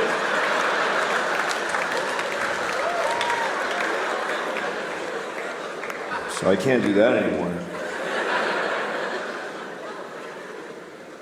This is a very comfortable way to stand. I like to stand like this. Sometimes I stand like this. This isn't comfortable, but it's a tiny bit entertaining. Because it makes people look at you like, I don't know why that bothers me. That's a little weird. I mean, it's not crazy like standing like this, and it's not normal. It's just a little... You see people looking at you. What is it? Why is he... I do that when I have to go to places I don't like to go, you know, like CVS. I hate CVS, but sometimes you gotta go in there. That should be their slogan. CVS. Sometimes you gotta come in here. Where else are you gonna get your wart Band-Aids? And that's stuff for your dry vagina. Dry vagina. I used to think it was called a vagina when I was a kid because I grew up in Boston. Shut up. I don't care. In Boston, they have something they call the Boston accent. It's not an accent. It's a whole city full of people pronouncing most words wrong. It's a regionally agreed upon stupidity. And I was raised to talk like an idiot in Boston because the teachers talk like that and they teach you to talk like that. I remember my 5th grade teacher when we did sex ed. She was like, this is a diagram. She's like, this is a penis, and this is a vagina.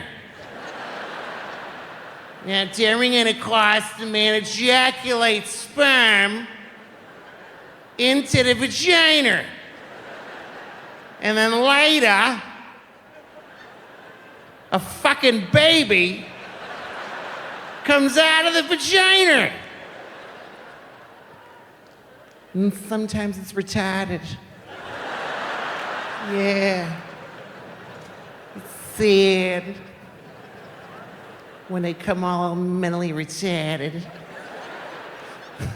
I grew up in the 70s and teachers said retarded. Some people are retarded.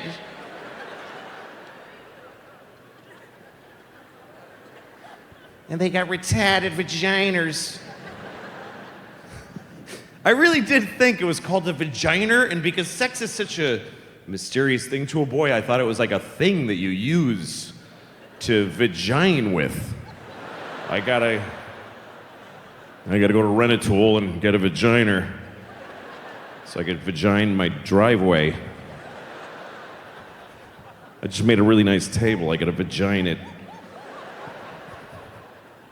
That would make a nice table. Make a new table and you sand it, and you're like, all right, honey, get up there, and she just...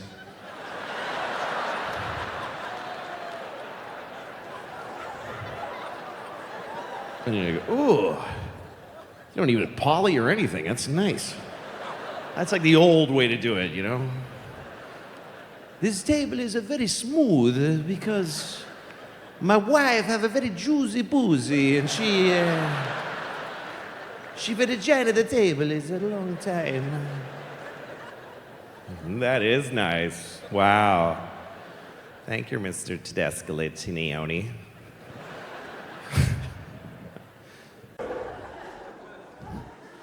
I was at a bar, and I was waiting for the bathroom for a really long time. There's a guy in the bathroom, and I'm waiting for him. And then after a while, this guy that works there walks by. He goes, are you still waiting? And I'm like, yeah. So he bangs on the door, and he goes, come on, asshole, shit and get out. And then he walks away.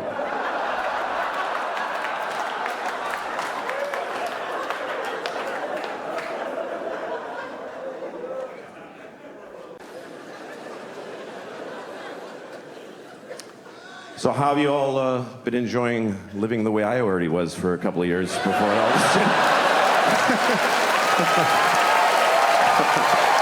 Welcome to my life.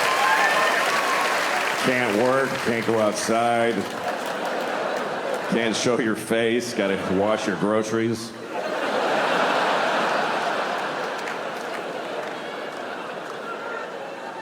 Because I got cum on the groceries. That's why in my mind, that's what it means. Maybe that's what you were thinking, but. I have a solution for the pandemic, by the way, for COVID. I have it. This is it. We test everybody, first of all. Every time we find somebody who has COVID, you kill them. That's it. That's the solution. You won't need another one after that one. That's the final one.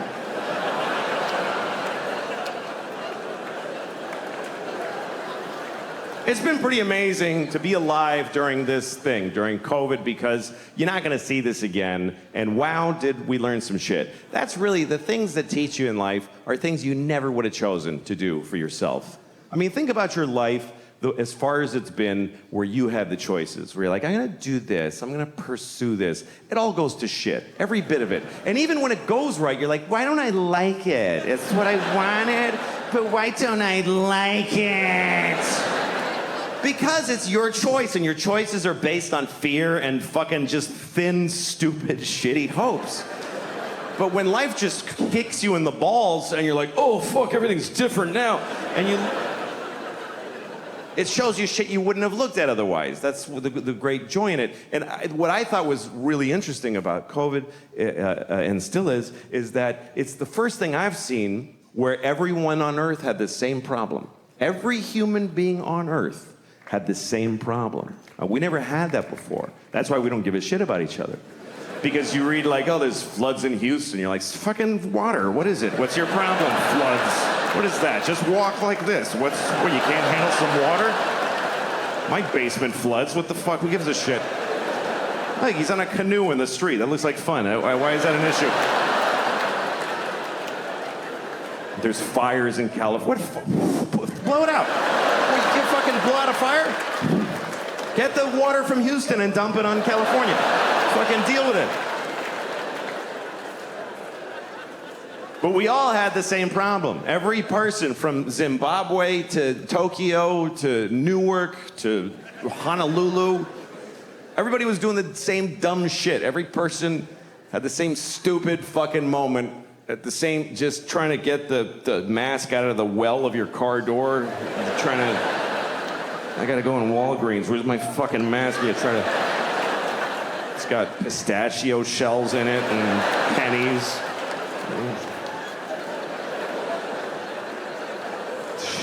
I'm sure it's still effective.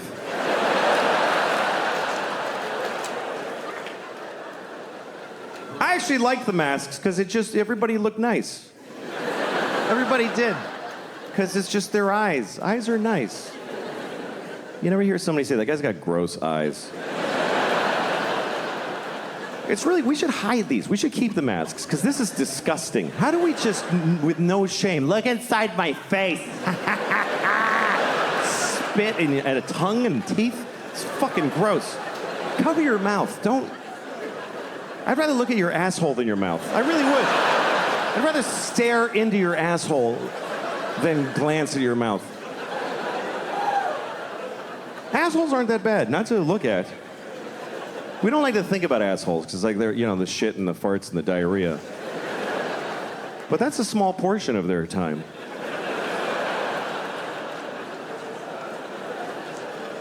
You ever really look at an ass? You ever really look?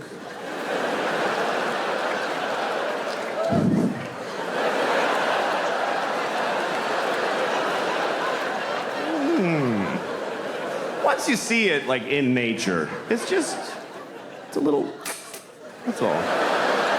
That's your asshole. It's like, you know what it is? It's just an aperture. That's all it is. That's your asshole. It's like a camera shutter. That's all it is.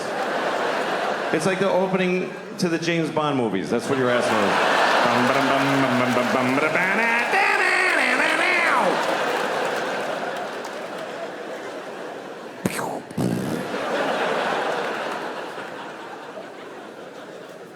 You ever go to lick somebody's asshole and there's a little guy with a gun in there?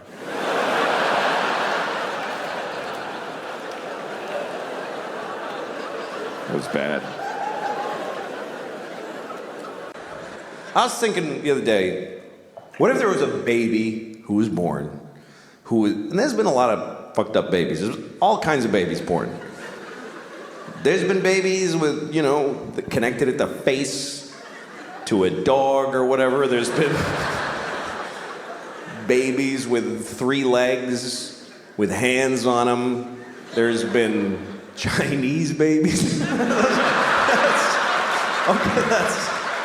That's the worst thing I ever said. I think I just finally said the worst thing I have ever said. That was totally unredeeming and horrible. And it feels good. It feels good to have found the bottom. It's a comfort in knowing that I just said the worst thing I'll ever say in the rest of my life. It's good. All right.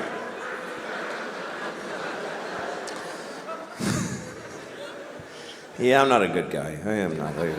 I wish I was a good guy. I like the idea of being a good guy. Sometimes I have an opportunity to be a good guy, but then I don't necessarily do it. When you have kids, you also have to belong to kid and parent culture. You have to know a lot of parents and a lot of other kids. You have to hang out with other kids. Sometimes they're not even kids you know. Like when I go to parks with my kids, I play with them. I play with my kids. Some people don't do that. They neglect they just take their kids to the parks so they don't have to talk to them, and those kids kind of glom on to our shit.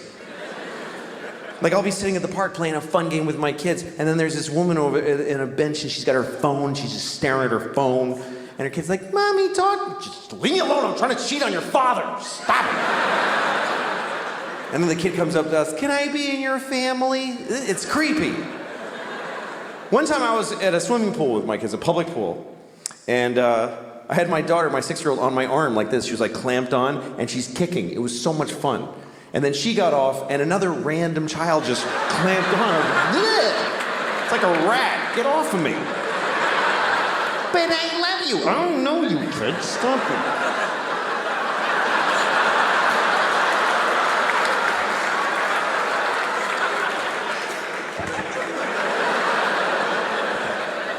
I think the kid's dead. I don't know. What happened?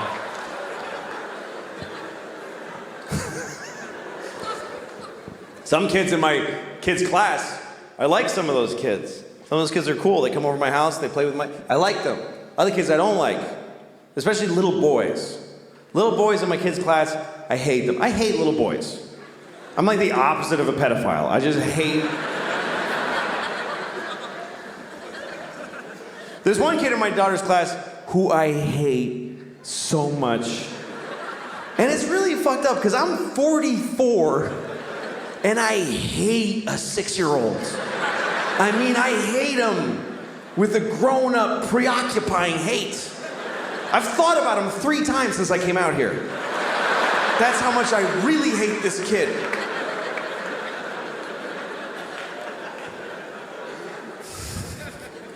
I'm gonna tell you about him, and I have to make up a name because he's a real child who lives in this city, so I have to make up a name in order to tell the story about him.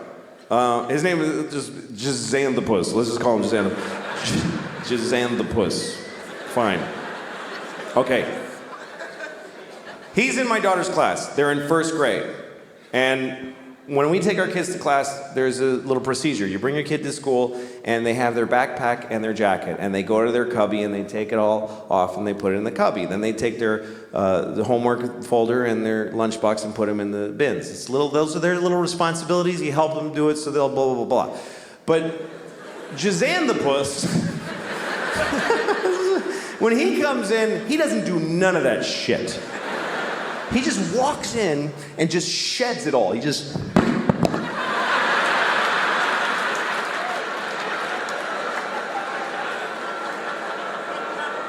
And his mom, his weak piece of shit mom, picks it all up. I hate his mother. Because you hate a weak parent when you're a parent. Because it's like you're raising Hitler, motherfucker. Do your job. Get in there. If our parent group in our class were a platoon of soldiers, she'd be the one that we'd put soap bars and socks and... We'd frag that bitch in her sleep. She would wash right the fuck out. She wouldn't make it. When Jazan the Puss drops his shit, this bitch picks it up. She just goes, oh, Jazan the Puss. He does like you. I'm just doing a thing. I'll get it though, and then I'll put it all in the bins for him. And she puts it all away for him, which frees him up to punch other kids in the face. Because he's a shitty, horrible, violent child. One time I was at school, and I was volunteering at recess. It's something that you do, you know, if you're a good parent, about once a month or whatever it is, you go to school, and you just stand there, you watch recess, you masturbate, whatever you want to do. That is now the worst thing. That's the worst thing now. Now that's the worst thing I ever said. Okay. All right. Okay, we'll find it.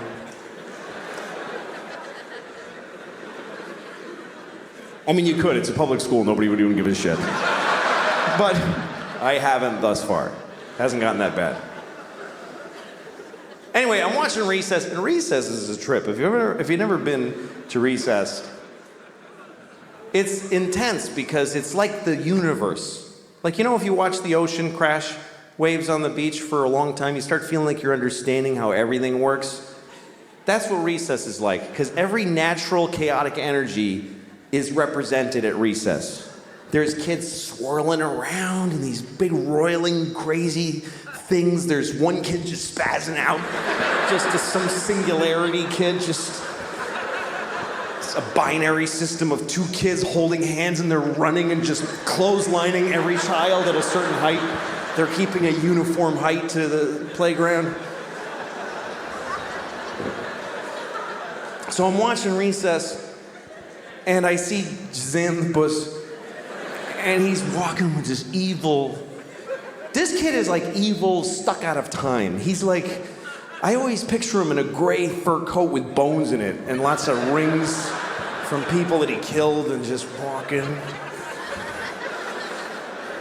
And then I see my daughter, and she's standing there just by herself. And there's Jan the puss, and I know he's going for her. It was like an action movie thriller. It's like dun, dun, dun, dun, dun, dun, dun, dun.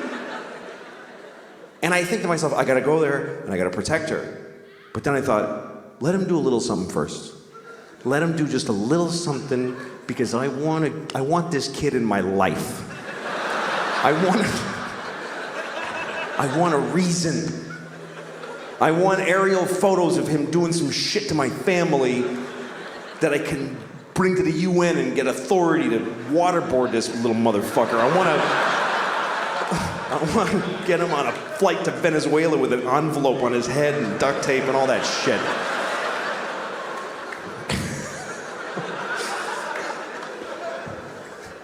So anyway, he goes for her, grabs her arm, starts twisting it. She goes, nah! I run over. I'm just knocking kids over. I run, grab him. And I look in his little face and I go, listen to me, Jan the puss. If you ever in your life touch her again. And as I'm doing this, I realize this is not cool that I'm doing this. This is totally inappropriate. It's really wrong. It's way over the top. It's too grown up. I mean, it's like he's a drug dealer in my building that I finally fucking... This ends now, motherfucker. I will cut you. I don't care. And he just starts crying pitifully, and I just walked away from him. I just got away.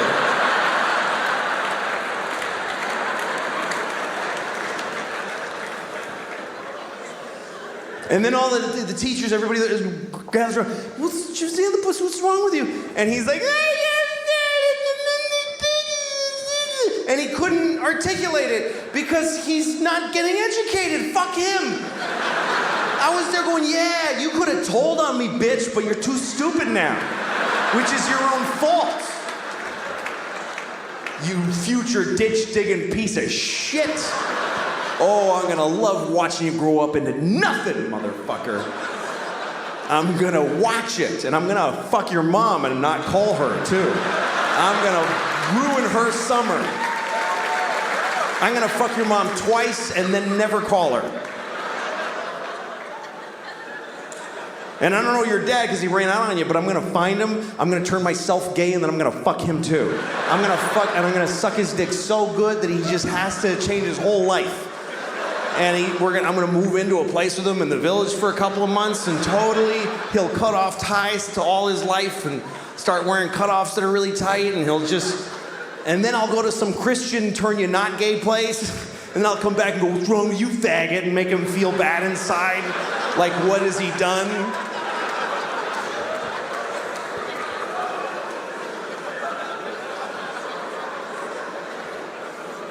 Well, you gotta protect your kids. You gotta look after them.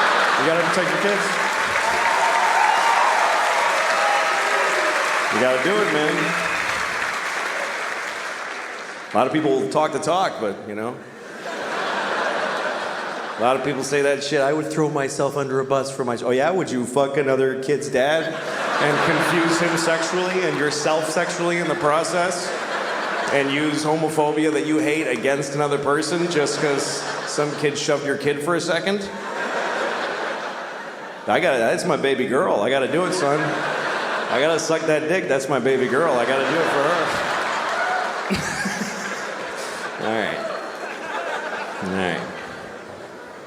All right. I hate that child. That's what I'm trying to say.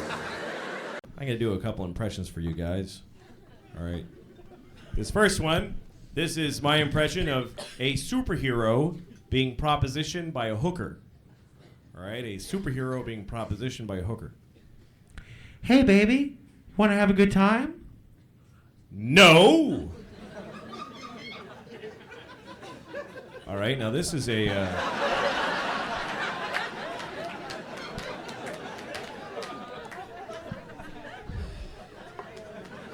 This is a guy who doesn't know how to match his face to what he's saying.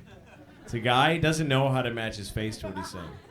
You guys get out! The place is burning down!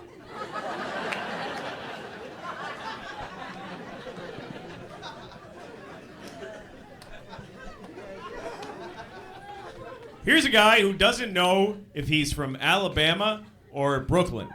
Doesn't know if he's from Alabama or Brooklyn. Hey, what are you guys doing? Hey, bud. Hey, buddy, how you fucking doing, huh? I had a dream the other night. I had a dream that I was a little Japanese girl. I did. I'm not usually somebody else in my dream, but in this dream I was way not me. I was a little 7-year-old Japanese girl. And I remember I was like walking around and I was scared because there's these guys with swords and they were cutting the heads off of children. And I was like, Oh, scared. Oh, it's a man with a sword. I mean, I can't help, it's a dream. I can't help. I dream in black and white and stereotypes. I can't help it. Oh, I'm so scared. And the guys with the swords are like, whoa, whoa, and they're cutting the heads off of children. I was like, oh. But also, they have these chocolate coconut donuts, and they're eating them. And I was like, oh. But also, I was like, oh, I want those fucking donuts. Like the real, I wanted to really ask them for a donut, but I was scared of having my head cut off. So I guess it just means be yourself. I think that's what the dream meant. That's as much as I could figure out about it. I was talking to my friend the other day about Jesus, Christ. And I don't remember why, but I happened to mention that Jesus was Jewish. And my friend said, he was? And I said, yeah, Jesus was Jewish. And he said, I don't think so. And I said, that's okay. It already all happened. Doesn't matter what you think. But he argued with me. He was like, dude, Jesus couldn't be Jewish. Think about it. I'm like, you fucking think about it, you idiot. What was he then? Was he Presbyterian? What was he? Catholic? Okay, Jesus was Catholic. And he had a gold chain with a cross. And when they nailed him up, he was like, oh, that's why we have those. That finally makes sense. I didn't even know. Oh, fuck, that's me. I'm the little guy on it.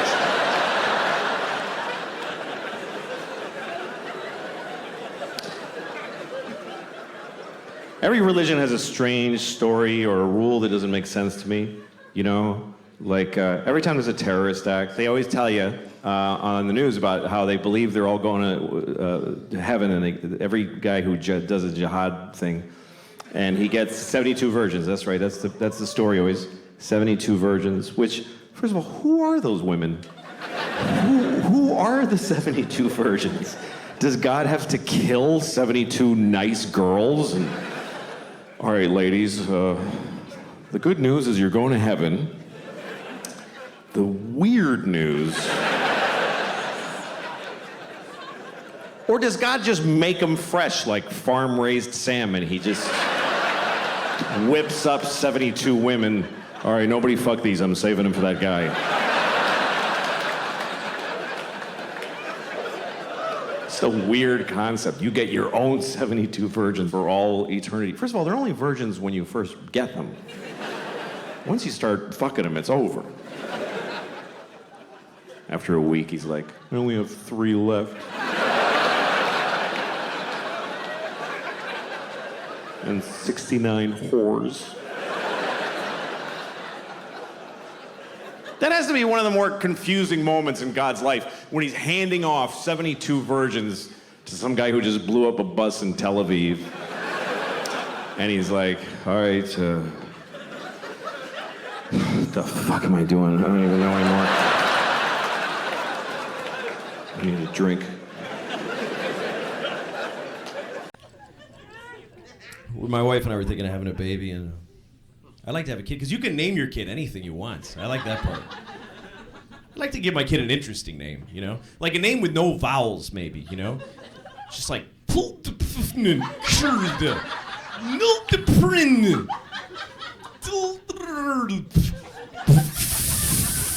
Just like 40 Fs, that's his name.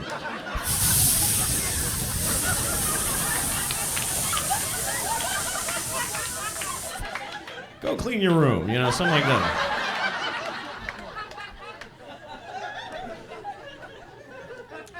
Some people name their kid a word like sunshine or battery or something like that, like they use a word.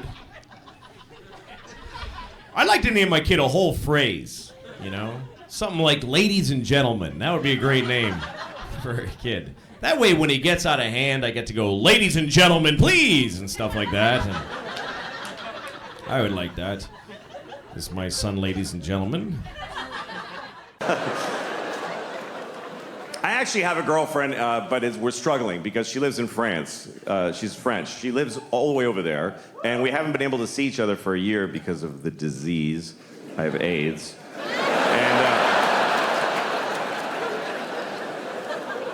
she's great, though. She sends me presents all the time. That's how she keeps it going. She sends me gifts in the mail. I get something from her every week.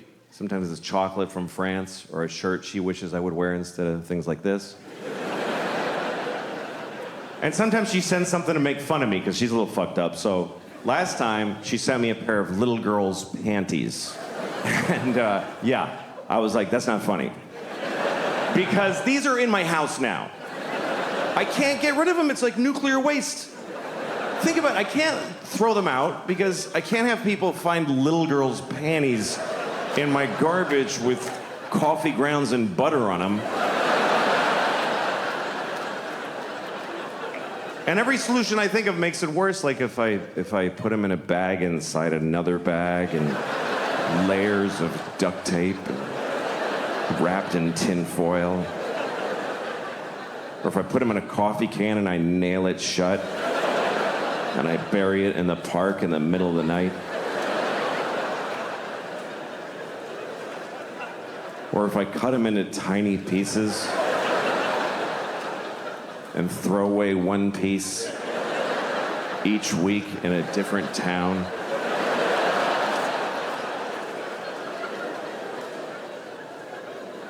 My friend tried to help me. He's like, why don't you just burn them? I'm like, do you understand? Even if there's a 1 in a million chance I get caught burning little girls' panties.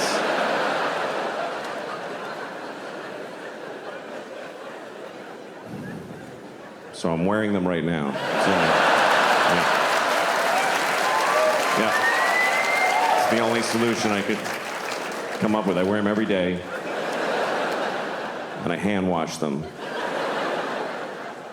And then I dry them like this.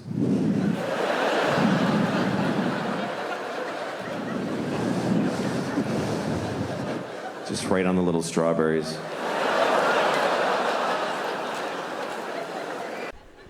But it's important to me to do a good job because it's my job. I mean, also you paid me, and you paid me. I get money from every ticket, so your money is mine now. I own it now, and it's gonna be gone tomorrow. I'm a piece of shit. I don't save money. If I die tonight, my kids are homeless tomorrow morning. Someone's gonna wake them up. Your daddy's dead. Get your shit and get out, because I don't save money. I think it's arrogant to save money. You shit it out. Money is like oxygen. It's not my money, it's the money. I could die tomorrow, so fuck it, I spend it. I didn't buy my mom a house. You're supposed to have that musical montage when you get a TV show where you take your mom to the... Oh, look at it. I didn't do that. She's my mom, but she's not me. Why would I buy her a house? But, You ever flush a pet down the toilet? I had to flush my daughter's fish down the toilet. I came home, the fish was dead. She wasn't home from school yet, so I just flushed the fish. And that's a weird moment, too, because fish live in water. So you put it in the toilet, floats to the bottom, like, yeah, he's dead. And then you flush, and it looks like he goes, wait a second! Oh, shit! I was taking a nap! Jesus! You gotta be in constant motion. You gotta be respecting his house.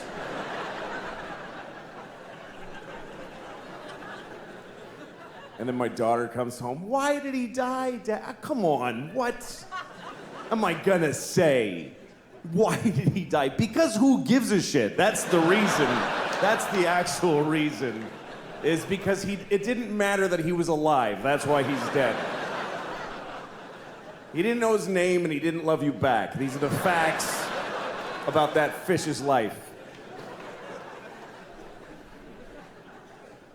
My daughter likes fish. We took her to the aquarium. I took both my kids to the aquarium in Boston, and we were looking at this seal or sea lion. I don't know which one. I don't care. I don't think they need to be separate things. I really don't. They don't care, and we don't care.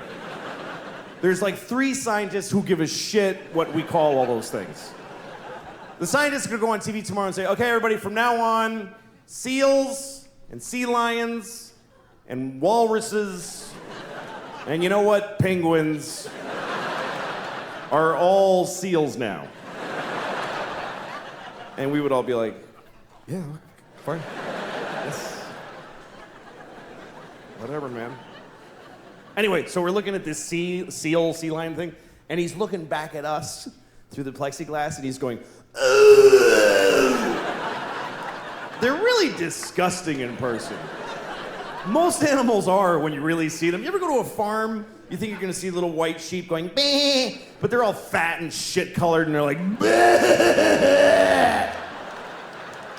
Jesus. That thing is awful. Anyway, seals don't go, they go, ugh. My daughter's like, what does he say? I don't know. I'm a slave. Kill me!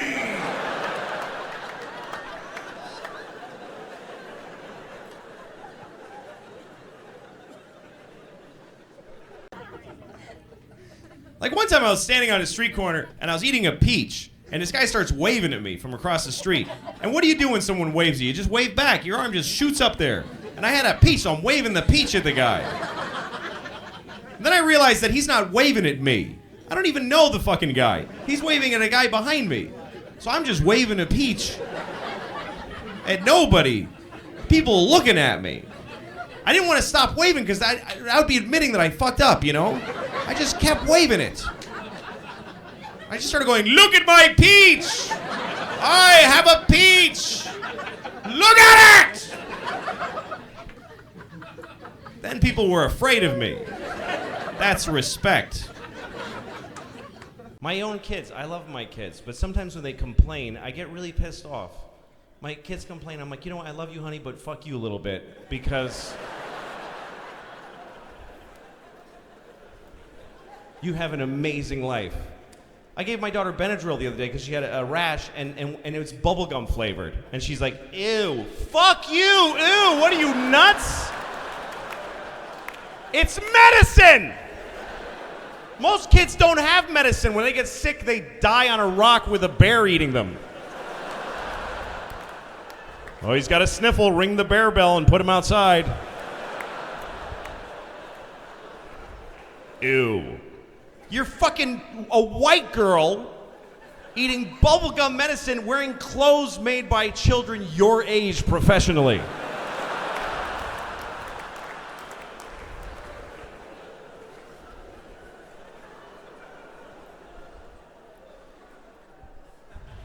And I don't mean to say that if you're white, you have no right to complain. I just mean that if you're black, you have more right to complain. White people wish that black people would just forget everything that ever happened to anybody. We're so impatient. Come on! Every year, white people add 100 years to how long ago slavery was. I've heard educated white people say, slavery was 400 years ago. No, it wasn't. What are you, crazy? It was 130 years ago. And it's not like it ended and then everything has been amazing for black people. Slavery, and then it just ended like a clean shit where you don't have to wipe. Just a perfect ending, and then it's just been parades and blowjobs and presents for every black person every second since slavery ended. If you meet a black person with gray hair, they remember a time where they legally weren't allowed to use certain water fountains. So give them a second. And by the way, white people, we have the same thing, you know. We have things that happen to us that we're still coping with. Like when they took our slaves away. That was really hard for us because we really liked having slaves, and now we're sad. So, pretty much on balance.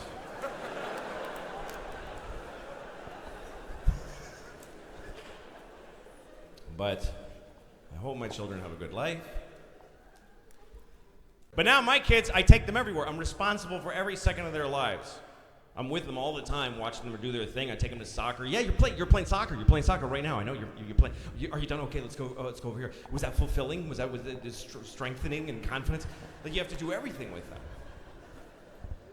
And I have two kids, a 5-year-old and an 8-year-old, and when it's just the three of us, it can be challenging because they're very disparate skill levels. The 8-year-old is blossoming. She can do all kinds of stuff. The 5-year-old is not good at anything. I mean, she's 5. She's appropriately shitty at everything for a 5-year-old. But what that means is that when we go out together, we have to choose shit that she can do. We're all brought down to her level. We're like 3 5-year-olds of different sizes, just doing boring 5-year-old shit. It's limiting. Hey, let's go for a bike ride. I'm never very confident in my bicycle. Oh, fine. Let's just sit here and look at each other then. Is that? Jesus.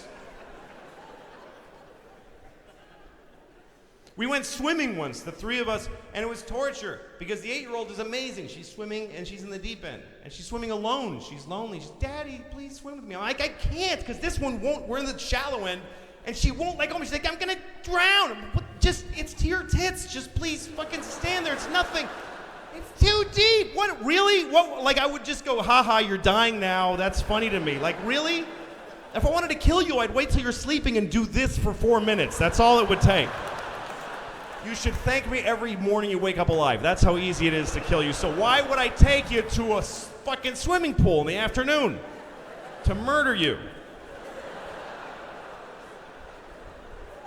It's just hard because that one kid, she's nothing. Please, I wish I could. I wish I could say, you know what? Can you get out of the pool so I can go be with my friend who I have shit in common with? Do you have to ruin every day of our fucking lives? No, that kid was a bad idea. I'm serious. And I love her. I love her.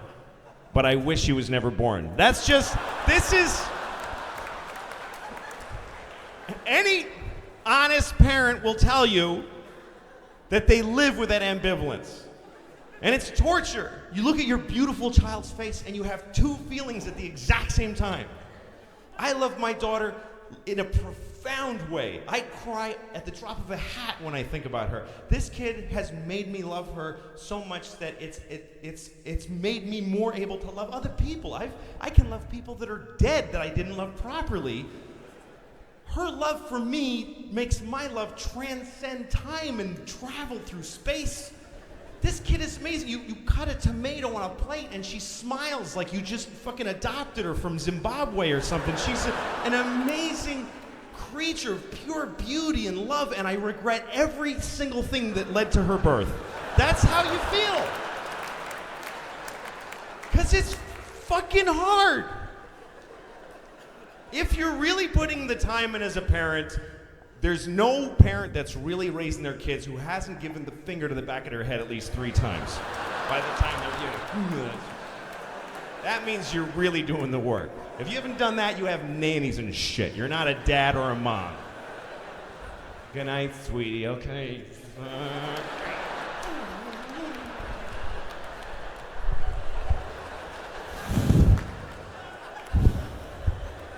Light of my life, light of my life, light of my life. My life.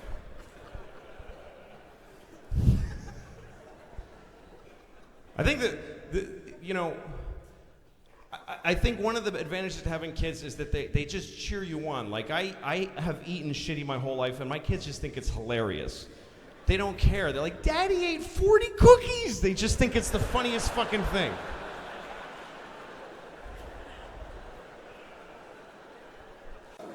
I have this friend, he has a phone that can IM, he can instant message, and so now I really want him to die because I'm sick of getting these fucking messages from him on his phone. I'm in a shoe store. That's the whole message. We're not secret agents. I don't need to know where you are. So I get this message from him. He says, I'm on an airplane in Seattle. So I wrote back and I said, well, I hope your plane crashes. And he gets pissed off and he calls me, take it back, we're about to take off. I'm like, fuck you, I hope it crashes. I don't have to take it back. Hope it crashes twice. Hope it crashes and kills Haffy and they go, fuck it, let's try again, and they take off and crash again. I hope that happens. Sincerely, I hope it. And he tries to make, he goes, well, how are you gonna feel now if my plane crashes after you went and said that? I'm like, are you shitting me? That would be amazing. To know that I can do that? I'd happily trade your life for knowledge of my powers. He's one of those guys who just makes you hate him because, you know when you have a friend that you hate, you can't break up with your friends, you know? He always starts conversations that I don't want to have. You know, he's like, hey, what would you do if you had a time machine? I'm like, fuck you. I don't... You know what? I wouldn't use it. I just let it sit in my house. I'd put a drink on it, and yeah, I got a time machine. I never even wanted it. I don't know. I'm not interested. I'd use it to go back 30 minutes ago and punch you in the fucking face before you ask me that. That's all. One use. So he goes, well, here's what I would do. Because of course that's the whole fucking point of asking me, is to stare at me while I say mine and then say his. So he said if he had a time machine, he would kill Hitler. Like he would go back and kill Hitler. I love that he thinks he can just kill Hitler just because he just goes back there and walk up and kill the dude. And I was thinking, that's a noble purpose for a time machine. I would do that, but I would have gone back then, but I wouldn't have killed Hitler. I would have raped him. That's what I thought. Because I think that would have been enough. I think that would have stopped him from doing all that shit. If he had been raped by me, he never would have pulled any of that stuff, man. Should we invade Poland? No, I'll just take a shower. I don't feel good. He would have...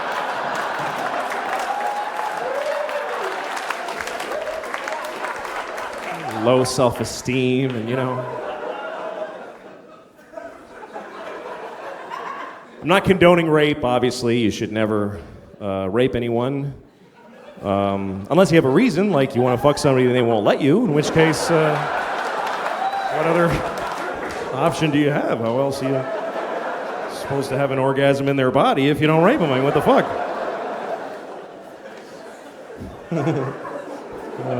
Okay, that's fucked up. I had kids too late in life, I think. And I didn't take good care of myself. I'm a shitty, unhealthy father. And I think that's unfair. And I wish I'd taken care of myself when I was younger for their sake. It's another thing young people do. They don't look ahead. They don't think about the future. There's a view of the future that changes as you grow up. Like 20-year-olds have no idea what's going to happen to them. They're mystified by 30. What's it going to be like when I'm 30? Maybe I'll be a space person helper.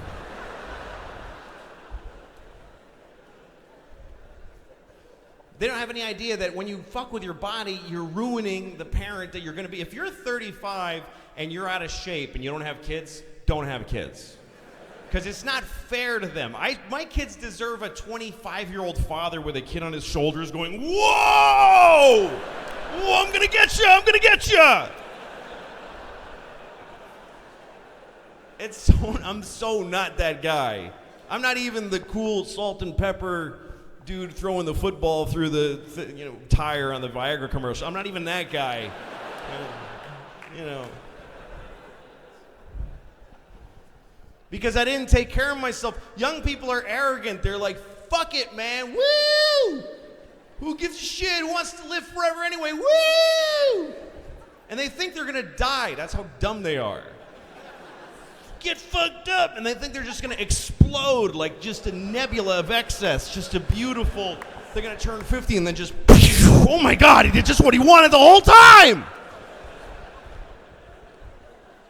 But you don't die, you idiot. You just have a long, shitty second half. You get to like 38 and you're like, ugh, I'm uncomfortable a lot of the time. I don't know what that is. I sweat with no activity involved.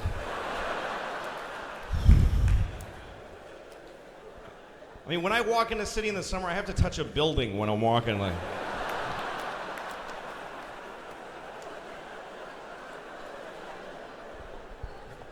and I got 40 more years of this shit. I'm not dying.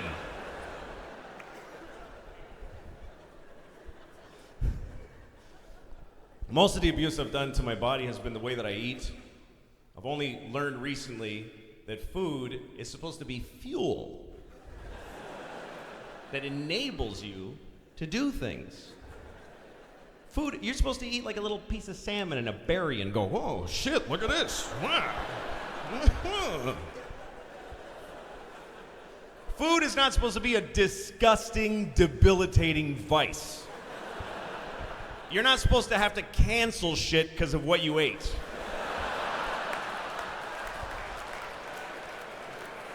Just clear the day so you can take the hit from what you put in.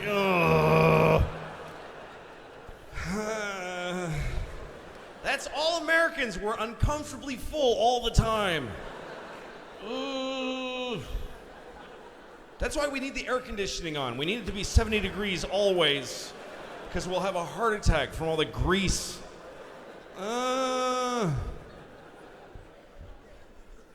Do you know that it costs 10 times the fuel to air condition our homes than it does to heat them? Did you know that? 10 times the fuel, just for comfort. How shocking is that? Especially because it's not true. I made it up, but it's fun to... Fuck it, it's true. Who cares? Just go home and Google it. I'll get home before you and put it in the internet and it'll come up. But,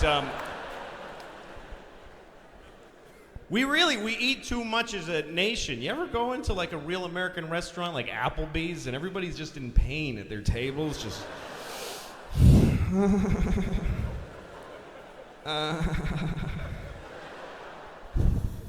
You have to lift your lungs up over the fat to make room to...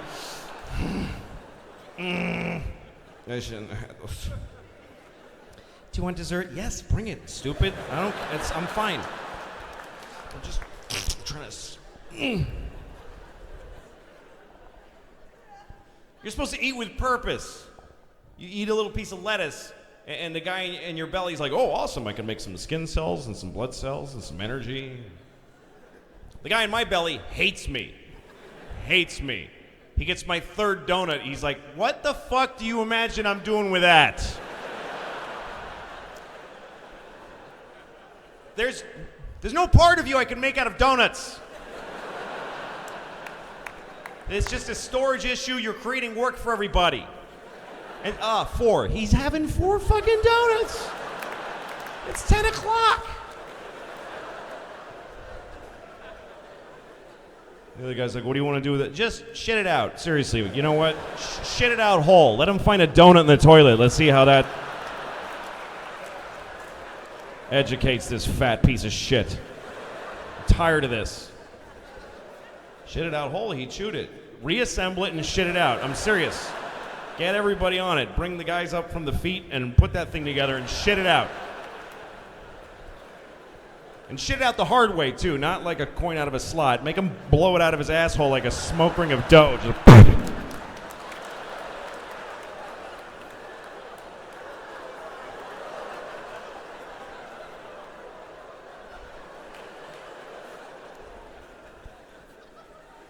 I just shit a coconut donut. It's perfect.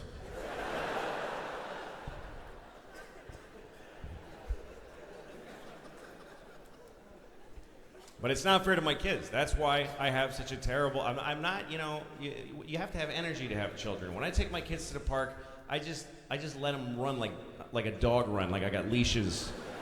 Just go. Daddy, chase us. I'm not chasing you. Just grow up sad. Sorry, it's how it works. If somebody grabs you, I'll chase them. That's the only way. I have to be motivated by something other than your joy. That's not enough. I have certain physical limitations, and dietary limitations that make me a bad father. Like, I am always in a 48-hour window of diarrhea, that I had it or I'm gonna have it within 48 hours. I'm always between two diarrheas that are moving along the timeline of my life. And depending on where in that window I am, there's a tight radius of how far I can venture from my home. Otherwise, I'm having diarrhea in a public restroom with my children standing there watching me because I can't leave them out there alone. Daddy, you want to go to the aquarium, honey? This is what happens, okay?